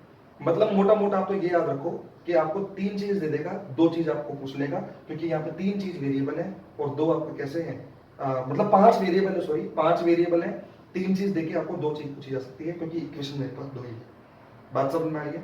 अच्छा एक चीज और है, कई बार हमको r नहीं देता, r की जगह l दे देता है, मतलब लेंथ ऑफ द स्ट्रिंग दे देता है। तो अगर लेंथ ऑफ द स्ट्रिंग दे दी जाए तो r अपन इजीली कैलकुलेट कर सकते हैं। कैसे, जैसे ये लेंथ l है, तो लेंथ का ये वाला कंपोनेंट तो आएगा l cos थीटा, और ये वाला जो कंपोनेंट आएगा, मतलब यहाँ वाला जो कंपोनेंट आएगा वो आएगा l sin थीटा। तो l का ये वाला कंपोनेंट तो l cos थीटा हो जाएगा, इधर वाला कंपोनेंट तो इधर वाला जो कंपोनेंट आएगा l का, मतलब यहाँ से यहाँ तक वाला, वो आएगा l sin थीटा। ऐसे इसका भी जो कंपोनेंट आएगा ये वाला, वो कितना हो जाएगा l sin थीटा। तो r जो बन जाएगा मेरा टोटल, वो बन जाएगा 2l sin थीटा। तो अगर हमको r ना दे, r की जगह हमको l दे दे, तो r को हम l की फॉर्म में क्या कर सकते हैं, कन्वर्ट भी कर सकते हैं 2l sin थीटा की फॉर्म में। तो मोटी मोटी चीज मैंने आपको समझा दी है कि कैसे क्या है यहाँ पे। तो अभी जो मैं फर्स्ट केस ले रहा हूँ, यहाँ पे जो पॉइंट ऑफ सस्पेंशन है वो कैसा है, दोनों का कॉमन है। आगे जाके मैं ऐसा भी केस लूंगा जहाँ पे पॉइंट ऑफ सस्पेंशन जो होगा वो कैसा होगा, आपका अलग अलग होगा। ठीक है, तो चलिए स्टार्ट करते हैं। मैंने एक आपको तरीका बता दिया है कि क्वेश्चन में क्या पूछ सकता है और कैसे हमको सॉल्व करना है। अब इस पे एक बेसिक से न्यूमेरिकल से मैं आपके लिए स्टार्ट कर रहा हूँ। तो देखते हैं फर्स्ट क्वेश्चन क्या है पेंडुलम प्रॉब्लम्स का, इस केस में जहाँ पे पॉइंट ऑफ सस्पेंशन कैसा है, कॉमन है। ठीक है, तो देखिए क्वेश्चन क्या है आपका।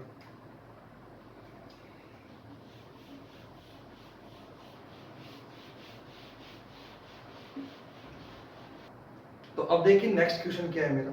नेक्स्ट क्वेश्चन में मेरे को ये बोला गया है कि ना दो दो स्फेरिकल बॉल्स है नेग्लिजिबल रेडियस की। नेग्लिजिबल रेडियस बोलने का मतलब ये है कि दोनों को मैं क्या मान सकता हूँ, एक तरह से पॉइंट ऑब्जेक्ट मान सकता हूँ। तो दो स्फेरिकल बॉल्स है, नेग्लिजिबल रेडियस की बॉल्स है, दोनों का मास सेम है। दोनों का मास जो दिया हुआ है वो 100 ग्राम दिया हुआ है।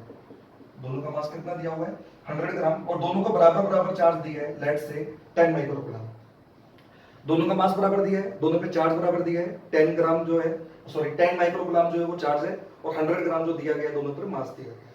आ रही बात समझ में। अच्छा, और दोनों का जो सस्पेंशन पॉइंट है वो कॉमन है, मतलब दोनों को थ्रेड से बांध के लटकाया गया है, और दोनों का थ्रेड का जो सस्पेंशन पॉइंट है वो कैसा है आपके पास, कॉमन है। तो आपको ये बोला गया है कि जैसे मैं दोनों को चार्ज दूंगा तो दोनों के बीच में रिपल्शन लगेगा, रिपल्शन की वजह से दोनों बॉल दूर दूर जाएंगी, और दूर दूर जाने के बाद किसी एक पॉइंट पे आकर रुक जाएंगी। जिस पॉइंट पे आकर रुकेंगी वो उनकी इक्विलिब्रियम पोजीशन होगी, क्योंकि वहां पे नेट फोर्स जीरो हो जाएगा। तो क्वेश्चन आपसे ये पूछा गया है कि अगर दोनों बॉल्स को 10 माइक्रोकूलम चार्ज दे दिया जाए, तो जब वो एक दूसरे से रिपेल होंगी और इक्विलिब्रियम पोजीशन पे पहुंच जाएंगी, तो उस टाइम पर जो टेंशन लगेगा स्ट्रिंग में वो तो कितना होगा, और वर्टिकल से जो एंगल बनाएगी थ्रेड या स्ट्रिंग, वो एंगल जो है वो कितना होगा। आगे बात समझ में, वो आपसे पूछा गया है। और एक चीज आपको और बोली गई है, वो ये बोला गया है कि इक्विलिब्रियम पोजीशन पर उन दोनों के बीच का जो सेपरेशन है, इक्विलिब्रियम पोजीशन पर जो दोनों के बीच का सेपरेशन है, वो आपको बोला गया है उस सेपरेशन को आप 10 सेंटीमीटर अज्यूम करो। ठीक है, तो मतलब मेरा कहने का ये है कि दो बॉल है, दोनों का जो कॉमन पॉइंट है, थ्रेड का जो है सस्पेंशन पॉइंट है वो कॉमन है।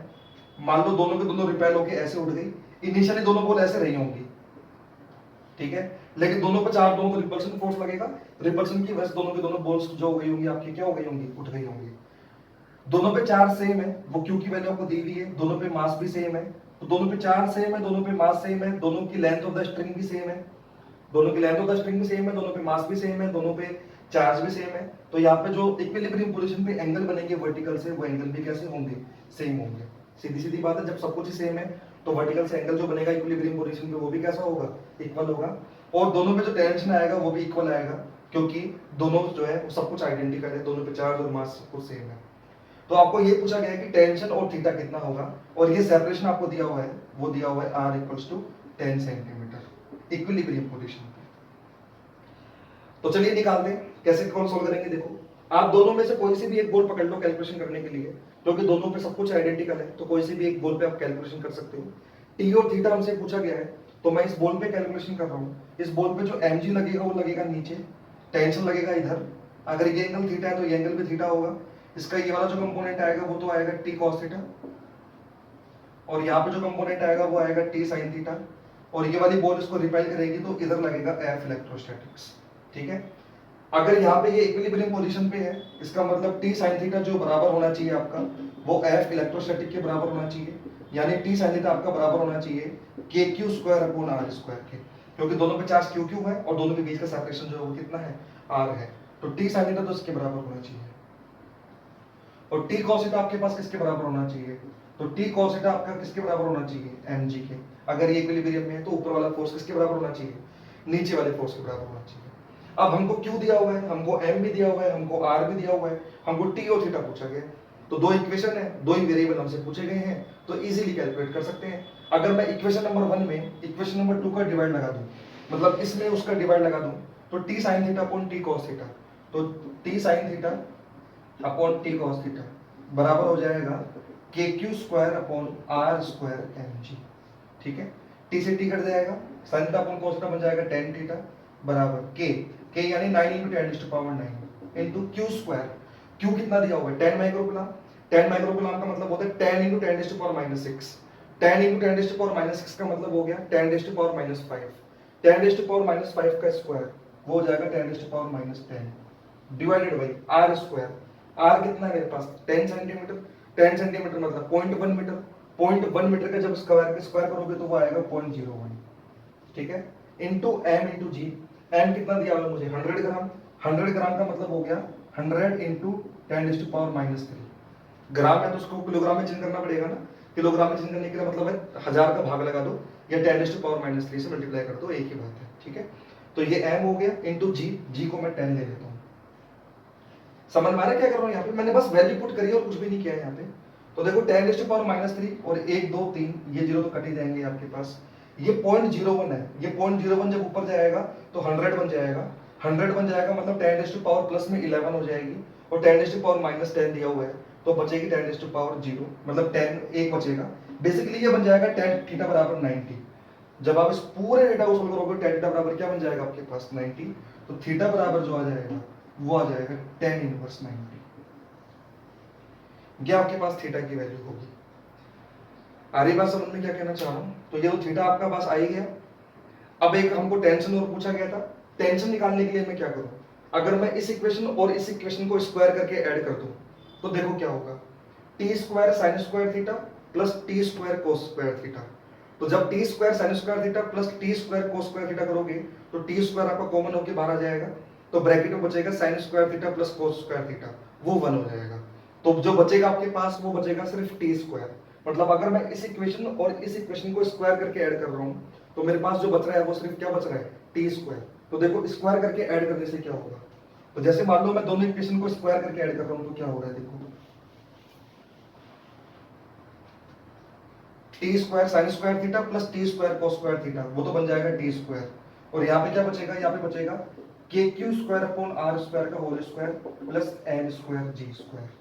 आ रही बात समझ में, तो t बराबर क्या हो जाएगा, t बराबर हो जाएगा under root K Q square upon R square का whole square plus M G का होल स्क्वायर। ये आपकी टेंशन की वैल्यू है। अब यहाँ पे k आपको पता ही है 9 इंटू 10 टू पावर 9, q आपको दिया हुआ है, r आपको दिया हुआ है, m आपको दिया हुआ है। आपको बस वैल्यू पुट करनी है, थोड़ा सोल्व करना है। हो सकता है सोल्व करने में थोड़ा सा जोर है, लेकिन आप इसको इजीली सोल्व कर सकते हो। तो इसकी कैलकुलेशन मैं आप ही के ऊपर छोड़ रहा हूँ, बस वैल्यू डाल के आपको इसका अंडर रूट करके इसको सोल्व करना है, वहां से आपके टेंशन की वैल्यू आ जाएगी। ठीक है, तो ये पेंडुलम प्रॉब्लम्स पे मेरा पहला क्वेश्चन था। तो आई होप कि आपको क्लियर हुआ होगा कि कैसे क्या सोल्व करना है इसको। ठीक है, तो चलते हैं नेक्स्ट क्वेश्चन पे, तो देखते हैं नेक्स्ट क्वेश्चन क्या है।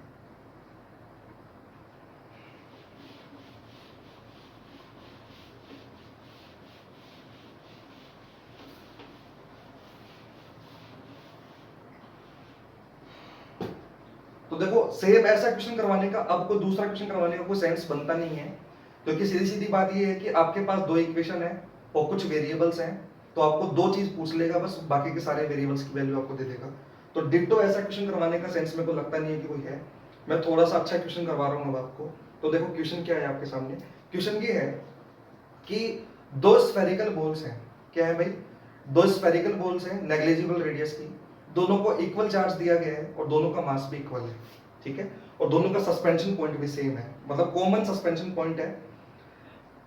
बेसिकली क्वेश्चन ऐसा है कि दो बॉल है, दोनों को सेम लेंथ की स्ट्रिंग एल लेंथ की स्ट्रिंग से सस्पेंड किया गया है, दोनों पे जो स्फेरिकल बॉल्स लटकी हुई हैं उन दोनों का मास सेम है, दोनों पे जो चार्ज की वैल्यू है वो भी सेम है, दोनों पे चार्ज भी सेम है। और ये बोला गया है कि इक्विलिब्रियम पोजीशन पे ये दोनों जो है वर्टिकल से मान लो थीटा एंगल बना रही है। वर्टिकल से कितना कितना एंगल बना रही है, थीटा थीटा एंगल बना रही है। इक्वल एंगल बनाएंगे क्योंकि दोनों का मास भी सेम है, दोनों पे चार्ज भी सेम है, सब कुछ सेम है, तो वर्टिकल से इक्विलिब्रियम पोजीशन पे दोनों बराबर बराबर एंगल बनाएंगे। ठीक है, अब आपको क्या बोला गया है, आपको ये बोला गया है कि इस पूरे सिस्टम को एक लिक्विड में डुबो दिया। ठीक है, मान लो पूरे सिस्टम को एक लिक्विड में डुबो दिया, और ये बोला गया है उस लिक्विड की जो डेंसिटी है वो है 0.8 ग्राम पर सेंटीमीटर क्यूब। मतलब जिस लिक्विड में आपको डुबाया गया है, तो रो ऑफ लिक्विड आपको दिया हुआ है, वो दिया हुआ है 0.8 ग्राम पर सेंटीमीटर क्यूब, और इन बॉल्स की जो डेंसिटी है वो आपकी है 1.6 ग्राम पर सेंटीमीटर क्यूब। ठीक है, तो बॉल्स की डेंसिटी तो है 1.6 ग्राम पर सेंटीमीटर क्यूब, और लिक्विड की जो डेंसिटी है वो कितनी है आपके पास 0.8 ग्राम पर सेंटीमीटर क्यूब। तो दोनों को लिक्विड में डुबो दिया भाई, और दोनों को जब लिक्विड में डुबोया तो हुआ क्या, अभी भी वर्टिकल से जो एंगल बन रहा है वो वही है जो एयर में था। तो एयर में जो वर्टिकल से एंगल बना रही थी वो कितना बना रही थी, थीटा, लेकिन लिक्विड में डुबोने के बाद भी अभी भी ये जो एंगल बना रही है वो कितना बना रही है, थीटा थीटा ही बना रही है। बात समझ में आ रही है क्वेश्चन क्या है। अब क्वेश्चन सुनना क्या है, अभी तो क्वेश्चन में पूछा क्या गया है वो तो बताऊंगा अभी मैं आपको। अभी तो मैंने बस आपको ये बताया कि क्वेश्चन में क्या क्या बोला है, पूछा क्या गया है वो अभी बताता हूँ मैं आपको। तो एक बार मैं वापस बताता हूँ क्वेश्चन में क्या क्या बोला गया है। क्वेश्चन में बोला गया है कि ना दो बॉल है, दोनों का मास सेम है, दोनों पे चार्ज सेम है, दोनों को सेम लेंथ की स्ट्रिंग से सस्पेंड किया गया है, और सस्पेंशन पॉइंट भी कॉमन है, और वो वर्टिकल से थीटा एंगल बना रही है। अब आपको ये बोला गया है कि उन दोनों को एक लिक्विड में डुबो दिया, और लिक्विड की डेंसिटी आपको दे रखी है और बॉल की आपको डेंसिटी भी दे रखी है, और लिक्विड में जब डुबोया गया तभी भी ये वर्टिकल से उतना ही एंगल बना रही है जितना ये एयर पे बना रही थी। तो क्वेश्चन आपसे ये पूछा गया है, बताओ जिस लिक्विड में डुबोया गया है उसकी रिलेटिव परमिटिविटी कितनी है, जिस मीडियम में आपको डुबोया गया है उस मीडियम की रिलेटिव परमिटिविटी कितनी है। मतलब आपको एप्सिलॉन आर की वैल्यू पूछी गई है जिस मीडियम में डुबोया गया है उसकी। आ रही बात समझ में। तो एप्सिलॉन आर आपको बताना है कि एप्सिलॉन आर की वैल्यू कितनी होगी। तो एक बार आप वीडियो को पॉज कीजिए, थोड़ा सोचिए, सॉल्व कीजिए, उसके बाद में मैं आपको कैलकुलेट करके बताता हूं कि उस मीडियम की जो रिलेटिव परमिटिविटी है वो कितनी होगी। तो ठीक है, आई होप कि आपने सोचा होगा, मैं बताता हूं आपको सॉल्व करके कैसे होगा। देखो पहले मैं एयर में कैलकुलेशन कर लेता हूं। दोनों बॉल्स आइडेंटिकल है तो किसी भी बॉल पे कैलकुलेशन कर लो। मान लो यहाँ पे कैलकुलेशन कर रहा हूं तो नीचे क्या लगेगा mg, मान लो स्ट्रिंग में जो टेंशन है वो t है, यहाँ पे जो एंगल बनेगा वो थीटा बनेगा, तो यहाँ पे जो आएगा वो आएगा t cos थीटा कंपोनेंट, यहाँ पे जो आएगा कंपोनेंट वो आएगा t sin थीटा। मान लो ये जो सेपरेशन है वो r है, तो इधर जो फोर्स लगेगा वो लगेगा F इलेक्ट्रोस्टैटिक्स। आ रही बात समझ में। ये कैसे किया, आई होप कि आपको समझ में आया होगा, थोड़ा सा फास्ट कर दिया है। टेंशन के कंपोनेंट लिए है मैंने, t cos थीटा कंपोनेंट ऊपर आएगा, t sin थीटा कंपोनेंट जो है वो नीचे आएगा, mg जो लगेगा वो नीचे लगेगा, इलेक्ट्रोस्टैटिक फोर्स जो लगेगा वो इधर लगेगा, क्योंकि दोनों चार्ज सेम नेचर के हैं तो रिपेल करेगा। ठीक है, और इनके बीच का जो सेपरेशन है वो मैं r मान रहा हूँ। तो सीधी सीधी बात ये है कि टी साइन थीटा जो है वो तो एफ इलेक्ट्रोस्टैटिक के बराबर हो गया और वो हो गया K Q square upon R square. ठीक है, इधर वाला फोर्स तो इधर वाले फोर्स के बराबर हो जाएगा क्योंकि ये इक्विलिब्रियम में है तो नेट फोर्स 0 होना चाहिए। और ऊपर वाला फोर्स किसके बराबर हो जाएगा, नीचे वाले के, यानी टी cos थीटा जो है वो किसके बराबर हो जाएगा आपके पास, mg के बराबर हो जाएगा। ठीक है, तो इसको मैं बोल रहा हूँ इक्वेशन नंबर 1, इसको मैं बोल रहा हूँ इक्वेशन नंबर 2। इस k को भी मैं चलो लिख देता हूँ, k को मैं लिख देता हूँ 1/4 पाई एप्सिलॉन नॉट। इस k को मैं लिख देता हूँ 1/4 पाई एप्सिलॉन नॉट, तो ये बन जाएगा 1/4 pi epsilon not q square upon r square. अब दे देता हूँ मैं इसको इक्वेशन नंबर 1। अब मैं जब इक्वेशन नंबर 1 में इक्वेशन नंबर 2 का डिवाइड लगाऊंगा, इक्वेशन 1 में किसका डिवाइड लगाऊंगा, इक्वेशन नंबर 2 का, तो यहां से क्या बन जाएगा देखो, sin theta upon cos theta वो बन जाएगा tan थीटा। तो tan थीटा बराबर यहां पे क्या आएगा देखो, वो यहां पे बराबर आएगा q square upon 4 pi epsilon not r square mg। जब आप डिवाइड करोगे दोनों इक्वेशन को तो आपके पास जो फाइनल आएगा tan थीटा वो आएगा q square upon 4 pi epsilon not r square mg। बात समझ में आ रही क्या कहना चाह रहा हूं, तो इस tan थीटा की वैल्यू मैंने यहां पे निकाल ली। अब मैं कैलकुलेशन कर रहा हूं मीडियम में, मतलब किसी लिक्विड में आपको डुबो दिया, तो लिक्विड में डुबोने के बाद भी एंगल तो थीटा ही बन रहा है। अच्छा, एंगल अगर थीटा ही बन रहा है तो सेपरेशन अभी भी कितना रहेगा आपके पास, सेपरेशन अभी भी आर ही रहेगा, सेपरेशन तो आर ही रहेगा ना। क्यों, क्योंकि लेंथ जो वो एल है, तो सेपरेशन जो होता है वो कितना होता है 2l sin थीटा। ये सब चीजें मैंने आपको इसी वीडियो में पहले स्टार्टिंग में बताई थी कि ये जो सेपरेशन होता है वो 2l sin थीटा के बराबर होता है। तो यहाँ पे जो सेपरेशन होगा वो 2l sin थीटा के बराबर ही रहेगा क्योंकि थीटा दोनों केस में एक ही है, तो यहाँ पे जो सेपरेशन रहेगा वो दोनों पे बराबर रहेगा। बट यहाँ पे दोनों स्ट्रिंग में टेंशन की वैल्यू चेंज हो जाएगी। जैसे यहाँ पे टेंशन जो था वो टी था, तो यहाँ पे दोनों स्ट्रिंग में टेंशन टी नहीं लगेगा, क्योंकि यहाँ पे एक नया फोर्स और लगेगा लिक्विड में डुबोने के बाद, दैट इज बायोन्सी फोर्स। तो इस बायोन्सी फोर्स की वजह से दोनों स्ट्रिंग में टेंशन अलग हो जाएगा। सपोज करो वो टेंशन टी डैश हो गया। ठीक है, अब यहाँ पर भी अपन सोल्व कर सकते हैं। कैसे सोल्व करेंगे देखो, सीधी सीधी बात है, ये एंगल थीटा है तो ये एंगल भी थीटा होगा, अल्टरनेट एंगल। तो टी डैश के कंपोनेंट ले रहा हूँ, यहाँ पे आएगा टी डैश कॉस थीटा, यहाँ पे जो कंपोनेंट आएगा वो आएगा टी डैश साइन थीटा, नीचे जो लगेगा वो लगेगा mg, इधर जो लगेगा वो लगेगा एफ इलेक्ट्रोस्टैटिक, क्योंकि वो उसको रिपेल करेगा, दोनों पे सेम चार्ज है। बट यहाँ पे एक फोर्स और लगेगा बायोन्सी फोर्स, और बायोन्सी फोर्स हमेशा कहाँ लगता है, ऊपर की ओर। तो यहाँ पे जो बायोन्सी फोर्स लगेगा वो ऊपर लगेगा, उसको मैं बी से इंडिकेट कर रहा हूँ। बस इस केस में बायोन्सी नहीं लग रहा था, इस केस में बायोन्सी और लग जाएगा ऊपर की ओर, जो लिक्विड की वजह से यहाँ पे लग रहा है। समझ में आया क्या किया यहाँ पे। अब ध्यान से देखिएगा कैसे क्या सोल्व कर रहा हूँ यहाँ पे। तो टी डैश साइन थीटा जो है वो तो बराबर हो जाएगा एफ इलेक्ट्रोस्टैटिक्स के, और एफ इलेक्ट्रोस्टैटिक कितना के बराबर हो जाएगा 1/4 pi epsilon not into epsilon R Q square upon R square. यहाँ पे 1/4 pi epsilon not into epsilon R Q बोला, वो समझ में आया होगा, क्योंकि यहाँ पे जो दोनों बॉल्स हैं वो आपके मीडियम में है। तो मीडियम में है तो यहाँ पे परमिटिविटी जो आएगी वो मीडियम की आएगी, यानी कि यहाँ पे 1/4 पाई एप्सिलॉन आएगा, और एप्सिलॉन जो होता है वो होता है परमिटिविटी ऑफ द मीडियम, और उसको हम बोल सकते हैं epsilon not into epsilon R. आ रही है बात समझ में, इसलिए मैंने यहाँ पे ऐसा लिख दिया है। इसको मैं बोल रहा हूँ इक्वेशन नंबर 1। और यहाँ से जो टी डैश cos थीटा आएगा वो देखो किसके बराबर हो जाएगा, वो बराबर हो जाएगा mg माइनस बायोन्सी के।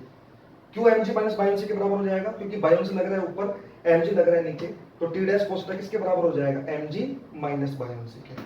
बात समझ में आ रही क्या कहना चाह रहा हूँ, ये हो गई आपकी इक्वेशन नंबर 2। अब अगेन मैं क्या कर रहा हूँ, इक्वेशन नंबर 1 में इक्वेशन नंबर 2 का डिवाइड लगा रहा हूँ।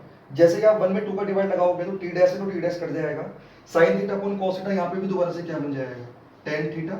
वो देखो किसके बराबर हो जाएगा, वो हो जाएगा 1/4 pi epsilon not into epsilon R Q square upon R square mg minus buoyancy.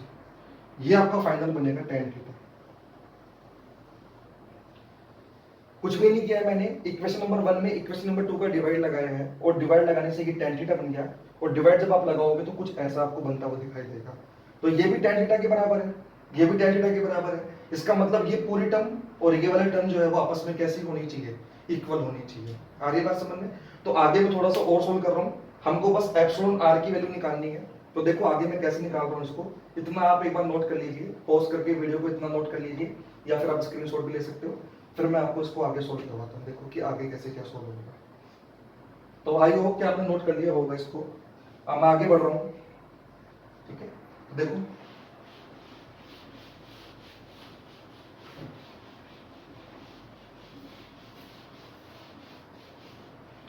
अब मैं दोनों टर्म्स को आपस में बराबर कर रहा हूँ, तो मतलब Q square upon 4 pi epsilon naught epsilon R square into M G minus buoyancy बराबर हो जाएगा ये वाली टर्म कितनी है, Q square upon 4 pi epsilon naught R square M जी।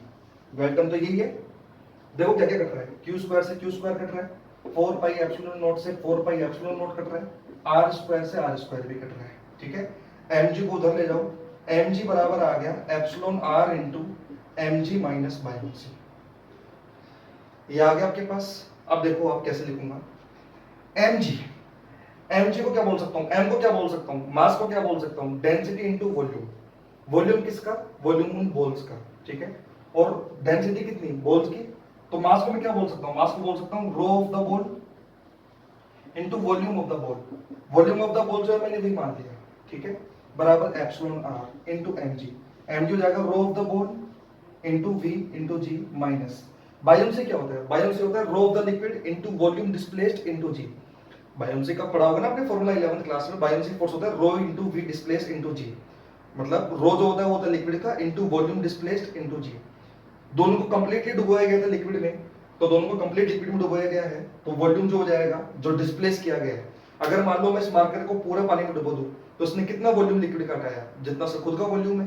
तो दोनों बॉल्स को लिक्विड में डुबोया गया था कंप्लीटली, तो मतलब जो वॉल्यूम डिस्प्लेस्ड होगा वो उन बॉल्स के बराबर ही हो जाएगा।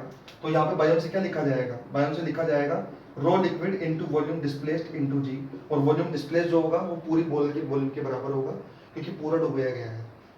यहाँ से ये वीजी से वीजी कट जाएगा आपका। तो यहाँ पे देखो क्या आएगा, रो ऑफ बॉल बराबर आ जाएगा epsilon R into rho of ball minus rho of liquid. आया इतना समझ में कैसे किया। अब आगे देखो कैसे होगा। यहाँ पे रो ऑफ द बॉल जो है मुझे दिया हुआ था दैट इज 1.6 ग्राम पर सेंटीमीटर क्यूब।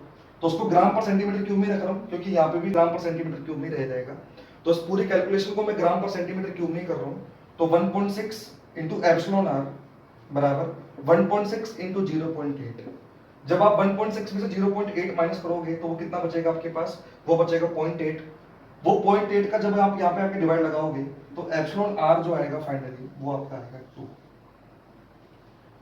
तो थोड़ा लेंथी क्वेश्चन था, लेकिन क्वेश्चन में ज्यादा कुछ खास नहीं था। एक तो 11th का थोड़ा सा पोर्शन काम आया था, 11th का आपका बस काम आया था फ्लूइड मैकेनिक्स में बायोन्सी काम, बस उसमें बायोन्सी का फॉर्मूला काम आ रहा था that is rho liquid into volume displace into जी।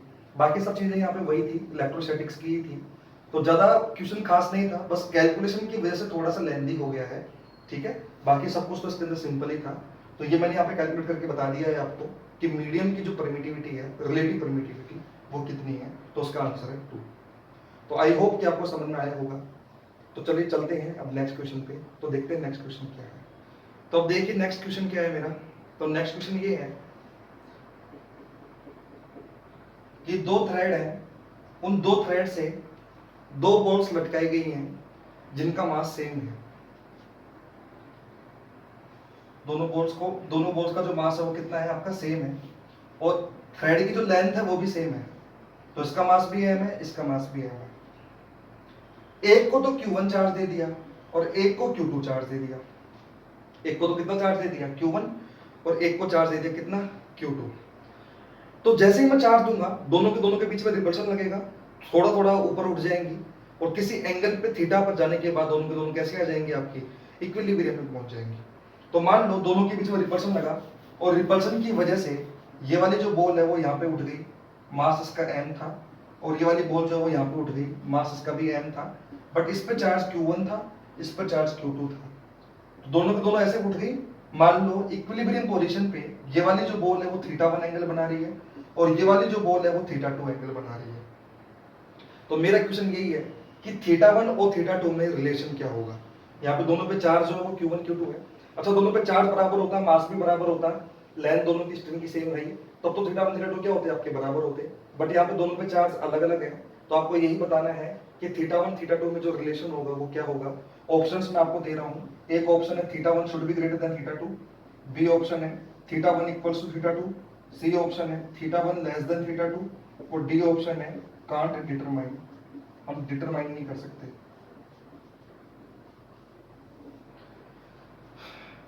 चलो देखते हैं। तो एक बार वीडियो पॉज कीजिए, आप थोड़ा सोचिए इसके बारे में, उसके बारे में आपको बताता हूँ कि कौन सा ऑप्शन इसमें सही होगा। ठीक है, तो आई होप कि आपने वीडियो पॉज करके सोचा होगा।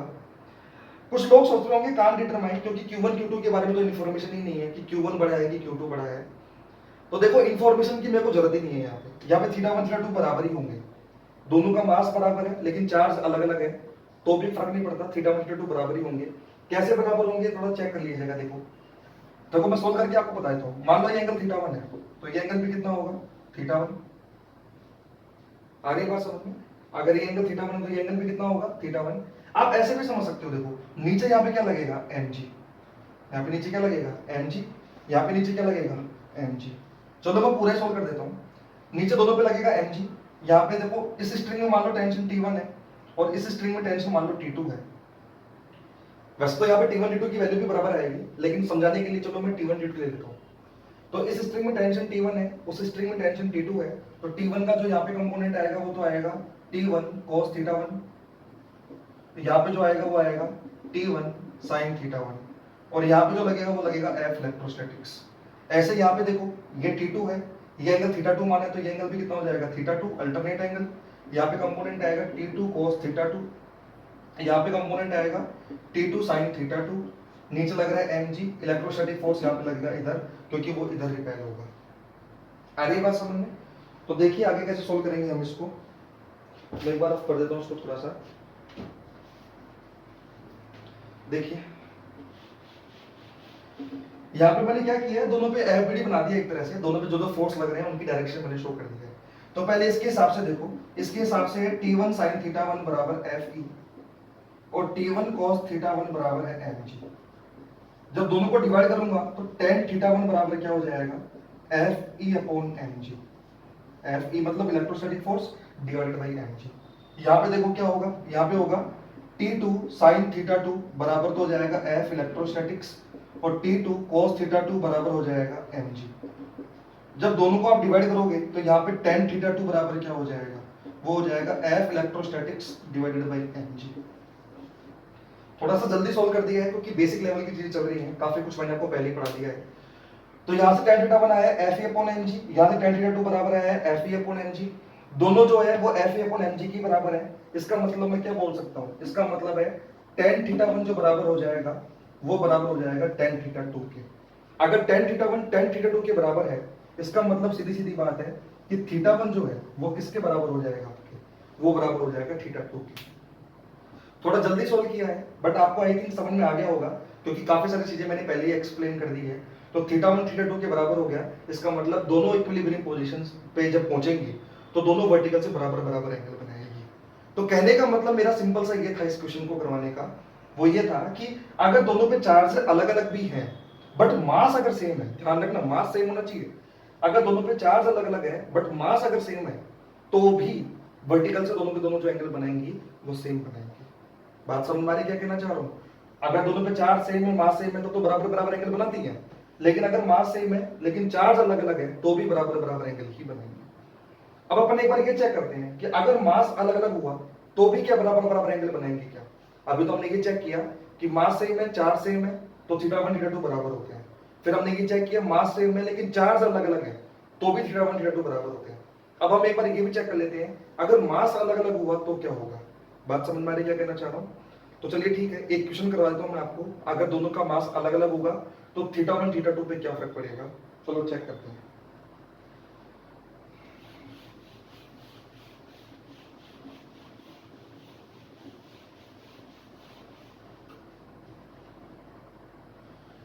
देखो मान लो क्वेश्चन मेरा ये है कि ना दो स्फेरिकल बॉल्स हैं, दोनों की रेडियस नेग्लिजिबल है, बट एक का मास तो है m1, एक का मास है मान लो m2। ठीक है, इक्विलिब्रियम पोजीशन पे ये वाली जो बॉल बना रही है एंगल वो थीटा 1 बना रही है, ये वाली जो बॉल एंगल बना रही है वो थीटा 2 बना रही है। दोनों पे चार्ज चाहे सेम लो चाहे दोनों पे चार्ज अलग अलग लो, चार्ज सेम या चार्ज अलग अलग होने से तो कोई फर्क ही नहीं पड़ता। चलो मैं अलग अलग ही ले लेता हूँ, एक पे चार्ज Q1 मान लो, एक पे चार्ज Q2 मान लो। चार्ज चाहे सेम हो चाहे चार्ज अलग हो, थीटा 1 थीटा 2 पे फर्क नहीं पड़ता, ये बराबर होते हैं। बट मास अगर अलग अलग हुए तो एक बार चेक कर लेते हैं कि मास अलग अलग होने पर क्या रिलेशन आएगा। ठीक है, तो मान लो ये मास m1 है, ये मास आपका m2 है, और ये बोला गया है मान लो m1 is greater than m2 है, मतलब ये भारी है, ये हल्की है, ठीक है। तो θ1 θ2 में क्या रिलेशन होगा वही आपसे पूछा गया है। अगेन वही चार ऑप्शन है, θ1 बराबर θ2, θ1 ग्रेटर देन θ2, θ1 लेस देन θ2, और डी कांट डिटरमाइन, मतलब हम कैलकुलेट नहीं कर सकते। आपके पास ये चार ऑप्शन है, m1 जो है वो m2 में रिलेशन दे रखा है, m1 बड़ा है m2 से यहाँ पे, तो θ1 θ2 में आपसे रिलेशन पूछा गया है। तो वीडियो को पॉज कीजिए, थोड़ा सोचिए, फिर मैं आपको कैलकुलेट करके बताता हूँ कि कौन सा एंगल यहाँ पे बड़ा होगा या छोटा होगा या बराबर होगा। सो आई होप कि आपने वीडियो को पॉज करके सोचा होगा। तो पहले तो मैं इसका करेक्ट आंसर बताता हूँ आपको, करेक्ट आंसर क्या आएगा इसका। तो करेक्ट आंसर इसका सी होगा, θ2 जो होगा वो θ1 से बड़ा होगा। कैसे बड़ा होगा, चलो अपन एक बार सोल्व करके देखते हैं। देखो मैं इसको रफ कर देता हूँ, मैं दोनों का एफबीडी बनाता हूँ। इस पे नीचे लगेगा m1 जी, ये एंगल θ1 है तो ये एंगल भी θ1 होगा। यहाँ पे टेंशन में t1 मान लेता हूँ, तो यहाँ पे कंपोनेंट आएगा t1 cos θ1, यहाँ पे जो कंपोनेंट आएगा वो आएगा t1 sin θ1।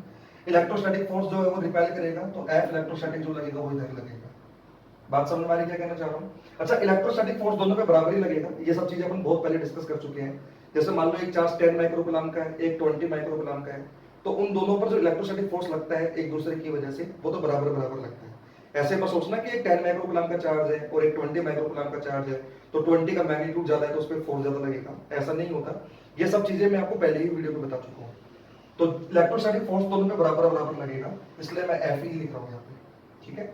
तो इसके एफबीडी के अकॉर्डिंग T1 sin θ1 बराबर हो गया एफ ई के, और T1 cos θ1 जो बराबर हो गया वो बराबर हो गया m1 g के। दोनों को अगर मैं डिवाइड लगाऊं तो क्या हो रहा है, देखो दोनों को डिवाइड लगाने पे बन रहा है tan θ1 बराबर F E upon m1 g। आ रही बात समझ में। यहां पर आ जाओ, ये θ2 है तो ये एंगल भी कितना होगा θ2, ठीक है। तो यहाँ पे जो कंपोनेंट आएगा t के, मान लो टेंशन t2 है तो यहाँ पे बनेगा t2 sin θ2, ऊपर जो बनेगा वो बनेगा t2 cos θ2, नीचे लगेगा क्या m2g, और ये इलेक्ट्रोस्टैटिक फोर्स रिपेल करेगा तो F ही लगेगा इधर। तो जब आप यहाँ पे सोल्व करोगे तो t2 sin θ2 बराबर तो आएगा F e के, और t2 cos θ2 जो है वो बराबर आ जाएगा m2g के। आ रही बात समझ में। जब आप दोनों को डिवाइड करोगे तो यहाँ पे क्या बन जाएगा, यहाँ पे बन जाएगा tan θ2 बराबर हो जाएगा F e अपॉन m2g के। ये आपके पास tan θ2 आ जाएगा। कहानी समझ में आ रही है क्या। अब दोनों में देखो आप tan θ1 और tan θ2 में, दोनों में F e अपॉन g, तो F e अपॉन g दोनों में कॉमन आ रहा है, बट एक में नीचे m1 है, एक में नीचे m2 है। अब देखो कौन बड़ा है, m1 बड़ा है, तो यहाँ पे m1 बड़ा है तो ज्यादा का भाग लग रहा है, m1 बड़ा है तो ज्यादा का भाग लग रहा है ना। तो इस वाली वैल्यू में क्या आएगा, ज्यादा का डिवाइड लग रहा है तो ये वाली वैल्यू कम हो जाएगी। अरे भाई m1 बड़ा है ना, m1 बड़ा है तो ज्यादा का डिवाइड लग रहा है, अगर डिवाइड ज्यादा का लग रहा है तो ये वाली वैल्यू क्या हो जाएगी आपकी, कम हो जाएगी। ये वाली जो वैल्यू आएगी वो कैसी आएगी आपकी, ज्यादा आएगी। मतलब ये वाली वैल्यू कम हो रही है, ये वाली वैल्यू जो आ रही है वो ज्यादा आ रही है, इसका मतलब ये वैल्यू कम है, ये वाली वैल्यू ज्यादा है। दैट मीन्स tan θ2 जो है वो बड़ा है tan θ1 से, क्योंकि वहां पे कम का डिवाइड लग रहा है, m2 कम है, यहाँ पे m1 ज्यादा है, ज्यादा का डिवाइड लग रहा है, तो यहाँ पे ये वैल्यू कम आएगी, वो वाली वैल्यू जो है वो क्या आएगी आपकी, ज्यादा आएगी। यानी tan θ2 जो है वो बड़ा है tan θ1 से, दैट मीन्स θ2 बड़ा है किससे, θ1 से। और यही आंसर मैंने आपको स्टार्टिंग में बताया था कि θ2 जो है वो बड़ा आएगा यहाँ पे किससे, θ1 से। सो आई होप कि आपको क्लियर हुआ होगा कि मैंने कैसे सोल्व किया। आप इसको वैसे भी सोल्व कर सकते थे, डायरेक्ट भी समझ सकते थे।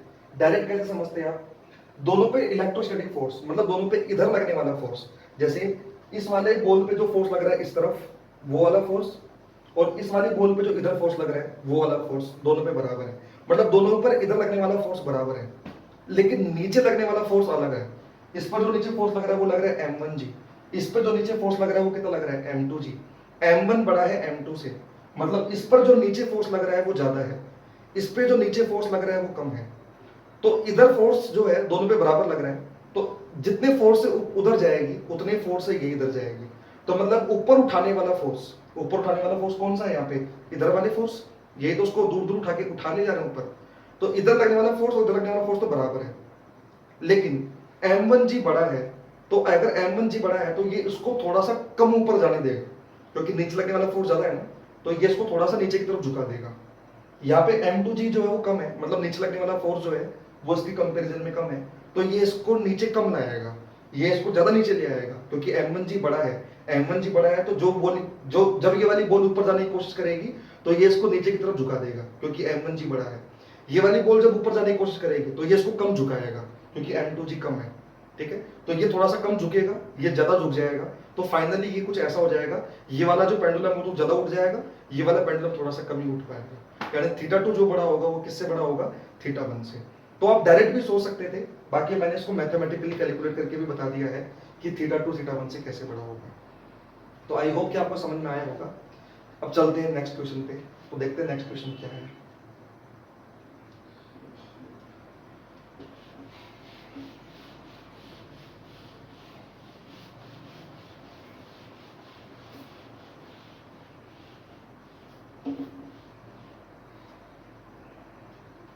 देखो नेक्स्ट क्वेश्चन है आपका, आपको ये बोला गया है कि दोबारा से वही है, दो बॉल है, दोनों की रेडियस जो है वो नेग्लिजिबल है, मतलब दोनों को पॉइंट ऑब्जेक्ट मान सकता हूं। दोनों को इक्वल लेंथ की थ्रेड से लटकाया गया है, दोनों को किससे लटकाया गया है, इक्वल लेंथ की थ्रेड से लटकाया गया है, लेकिन दोनों का सस्पेंशन पॉइंट सेम नहीं है।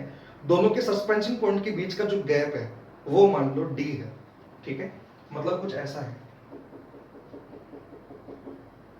एक बॉल को यहां पे लटकाया गया है, एक बॉल को यहां पे लटकाया गया है, दोनों के बीच का जो सेपरेशन है वो d है।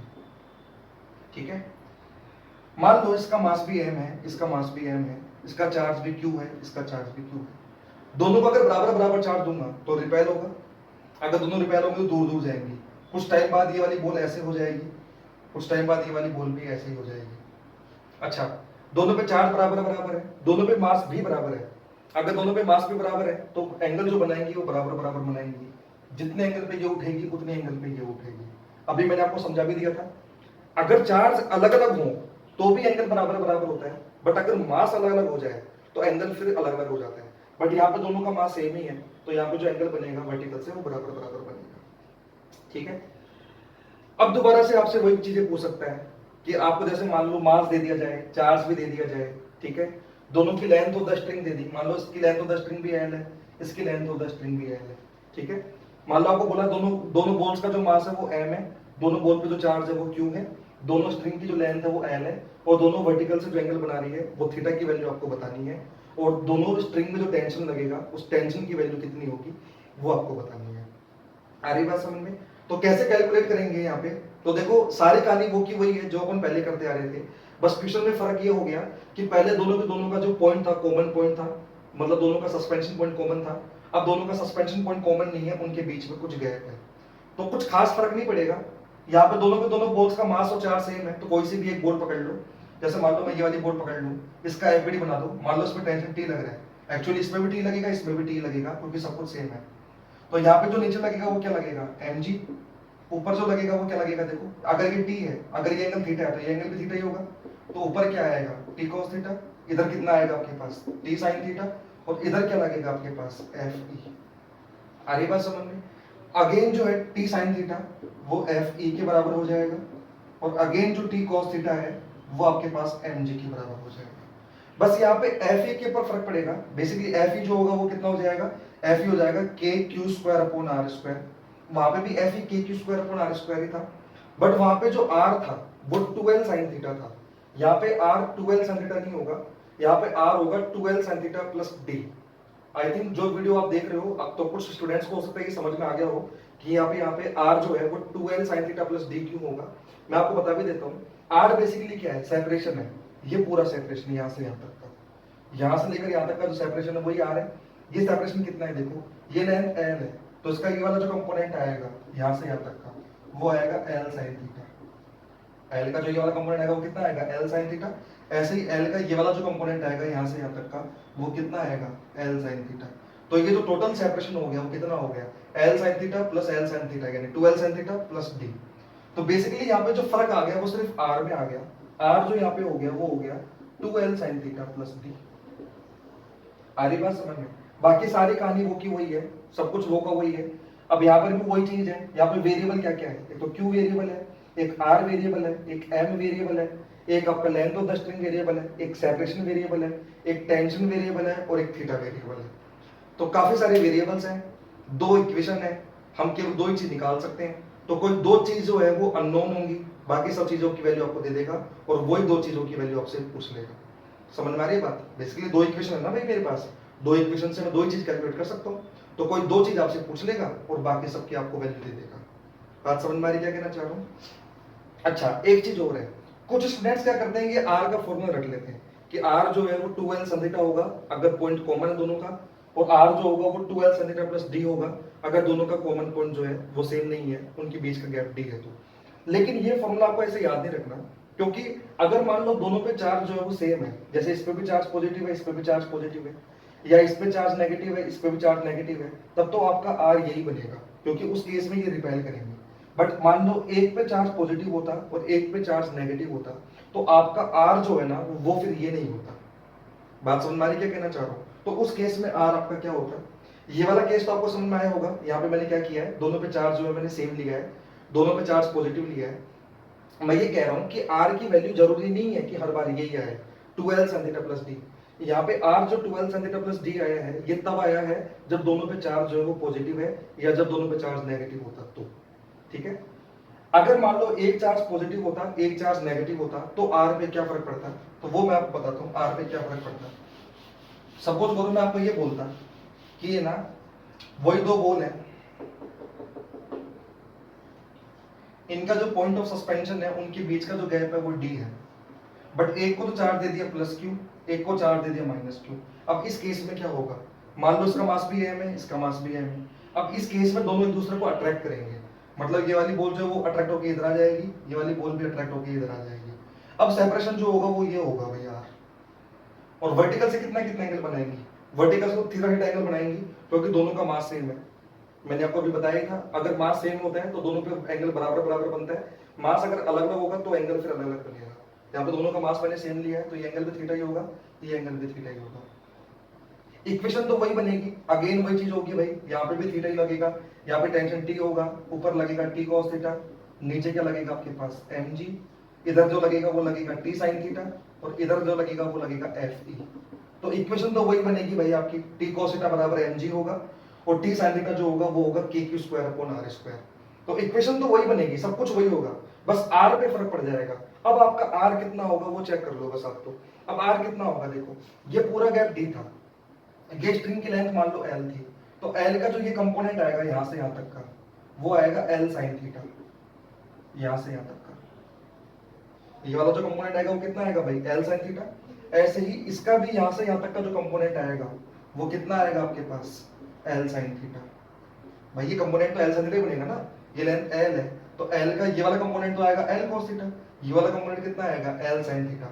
ऐसे इसका ये वाला कंपोनेंट भी कितना आएगा एल साइन थीटा। ये पूरा कितने का है डी का, डी में से कितना माइनस कर दो, डी में से एक तो ये एल साइन थीटा और एक ये एल साइन थीटा, तो ये पूरा माइनस करूंगा तो ये गैप कितने का बचेगा, ये जो गैप बचेगा वो बचेगा D minus 2l sin theta, और ये जो गैप है वही मेरा आर बन रहा है। तो इस केस में जो आर आएगा वो आएगा D minus 2l sin theta. आ रही बात समझ में क्या कहना चाह रहा हूँ?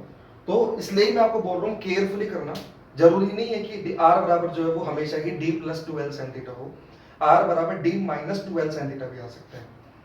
तो बस कहानी सेम टू सेम वही है जो अभी मैंने आपको पढ़ाई थी, जब पॉइंट सस्पेंशन पॉइंट सेम हो तो आर बस जो होता है वो 2l sin थीटा होता है, बट अगर सस्पेंशन पॉइंट अगर अलग अलग हो तो आर की वैल्यू जो हो जाती है वो थोड़ी सी आपकी क्या हो जाती है, चेंज हो जाती है। बाकी क्वेश्चन वही है, वैसे ही इक्वेशन बनेगी, वैसे ही टी कोस्टर लगेगा, वैसे ही टी सेंटर लगेगा, वैसे ही एमजी लगेगा, वैसे ही इलेक्ट्रोस्टैटिक फोर्स लगेगा, और वैसे के वैसे क्वेश्चन बनेंगे, बस आर के ऊपर फर्क पड़ गया। तो मैं क्वेश्चन इसके ऊपर नहीं करवा रहा, क्वेश्चन आप इजीली कर सकते हो क्योंकि सेम क्वेश्चन बनने वाले हैं, बस आर पे फर्क पड़ा है। ठीक है, तो आई होप कि आपको अच्छे से क्लियर हुआ होगा कि कैसे क्या पेंडुलम में क्वेश्चंस पूछे जा सकते हैं। तो मैंने इस पे कई सारे क्वेश्चन करवा दिए हैं, कुछ डिफिकल्ट लेवल की प्रॉब्लम्स भी इसके ऊपर बनती है, तो वो कुछ डिफिकल्ट लेवल के जो न्यूमेरिकल्स हैं वो मैं आपको करवा रहा हूँ। तो देखिए नेक्स्ट क्वेश्चन क्या है।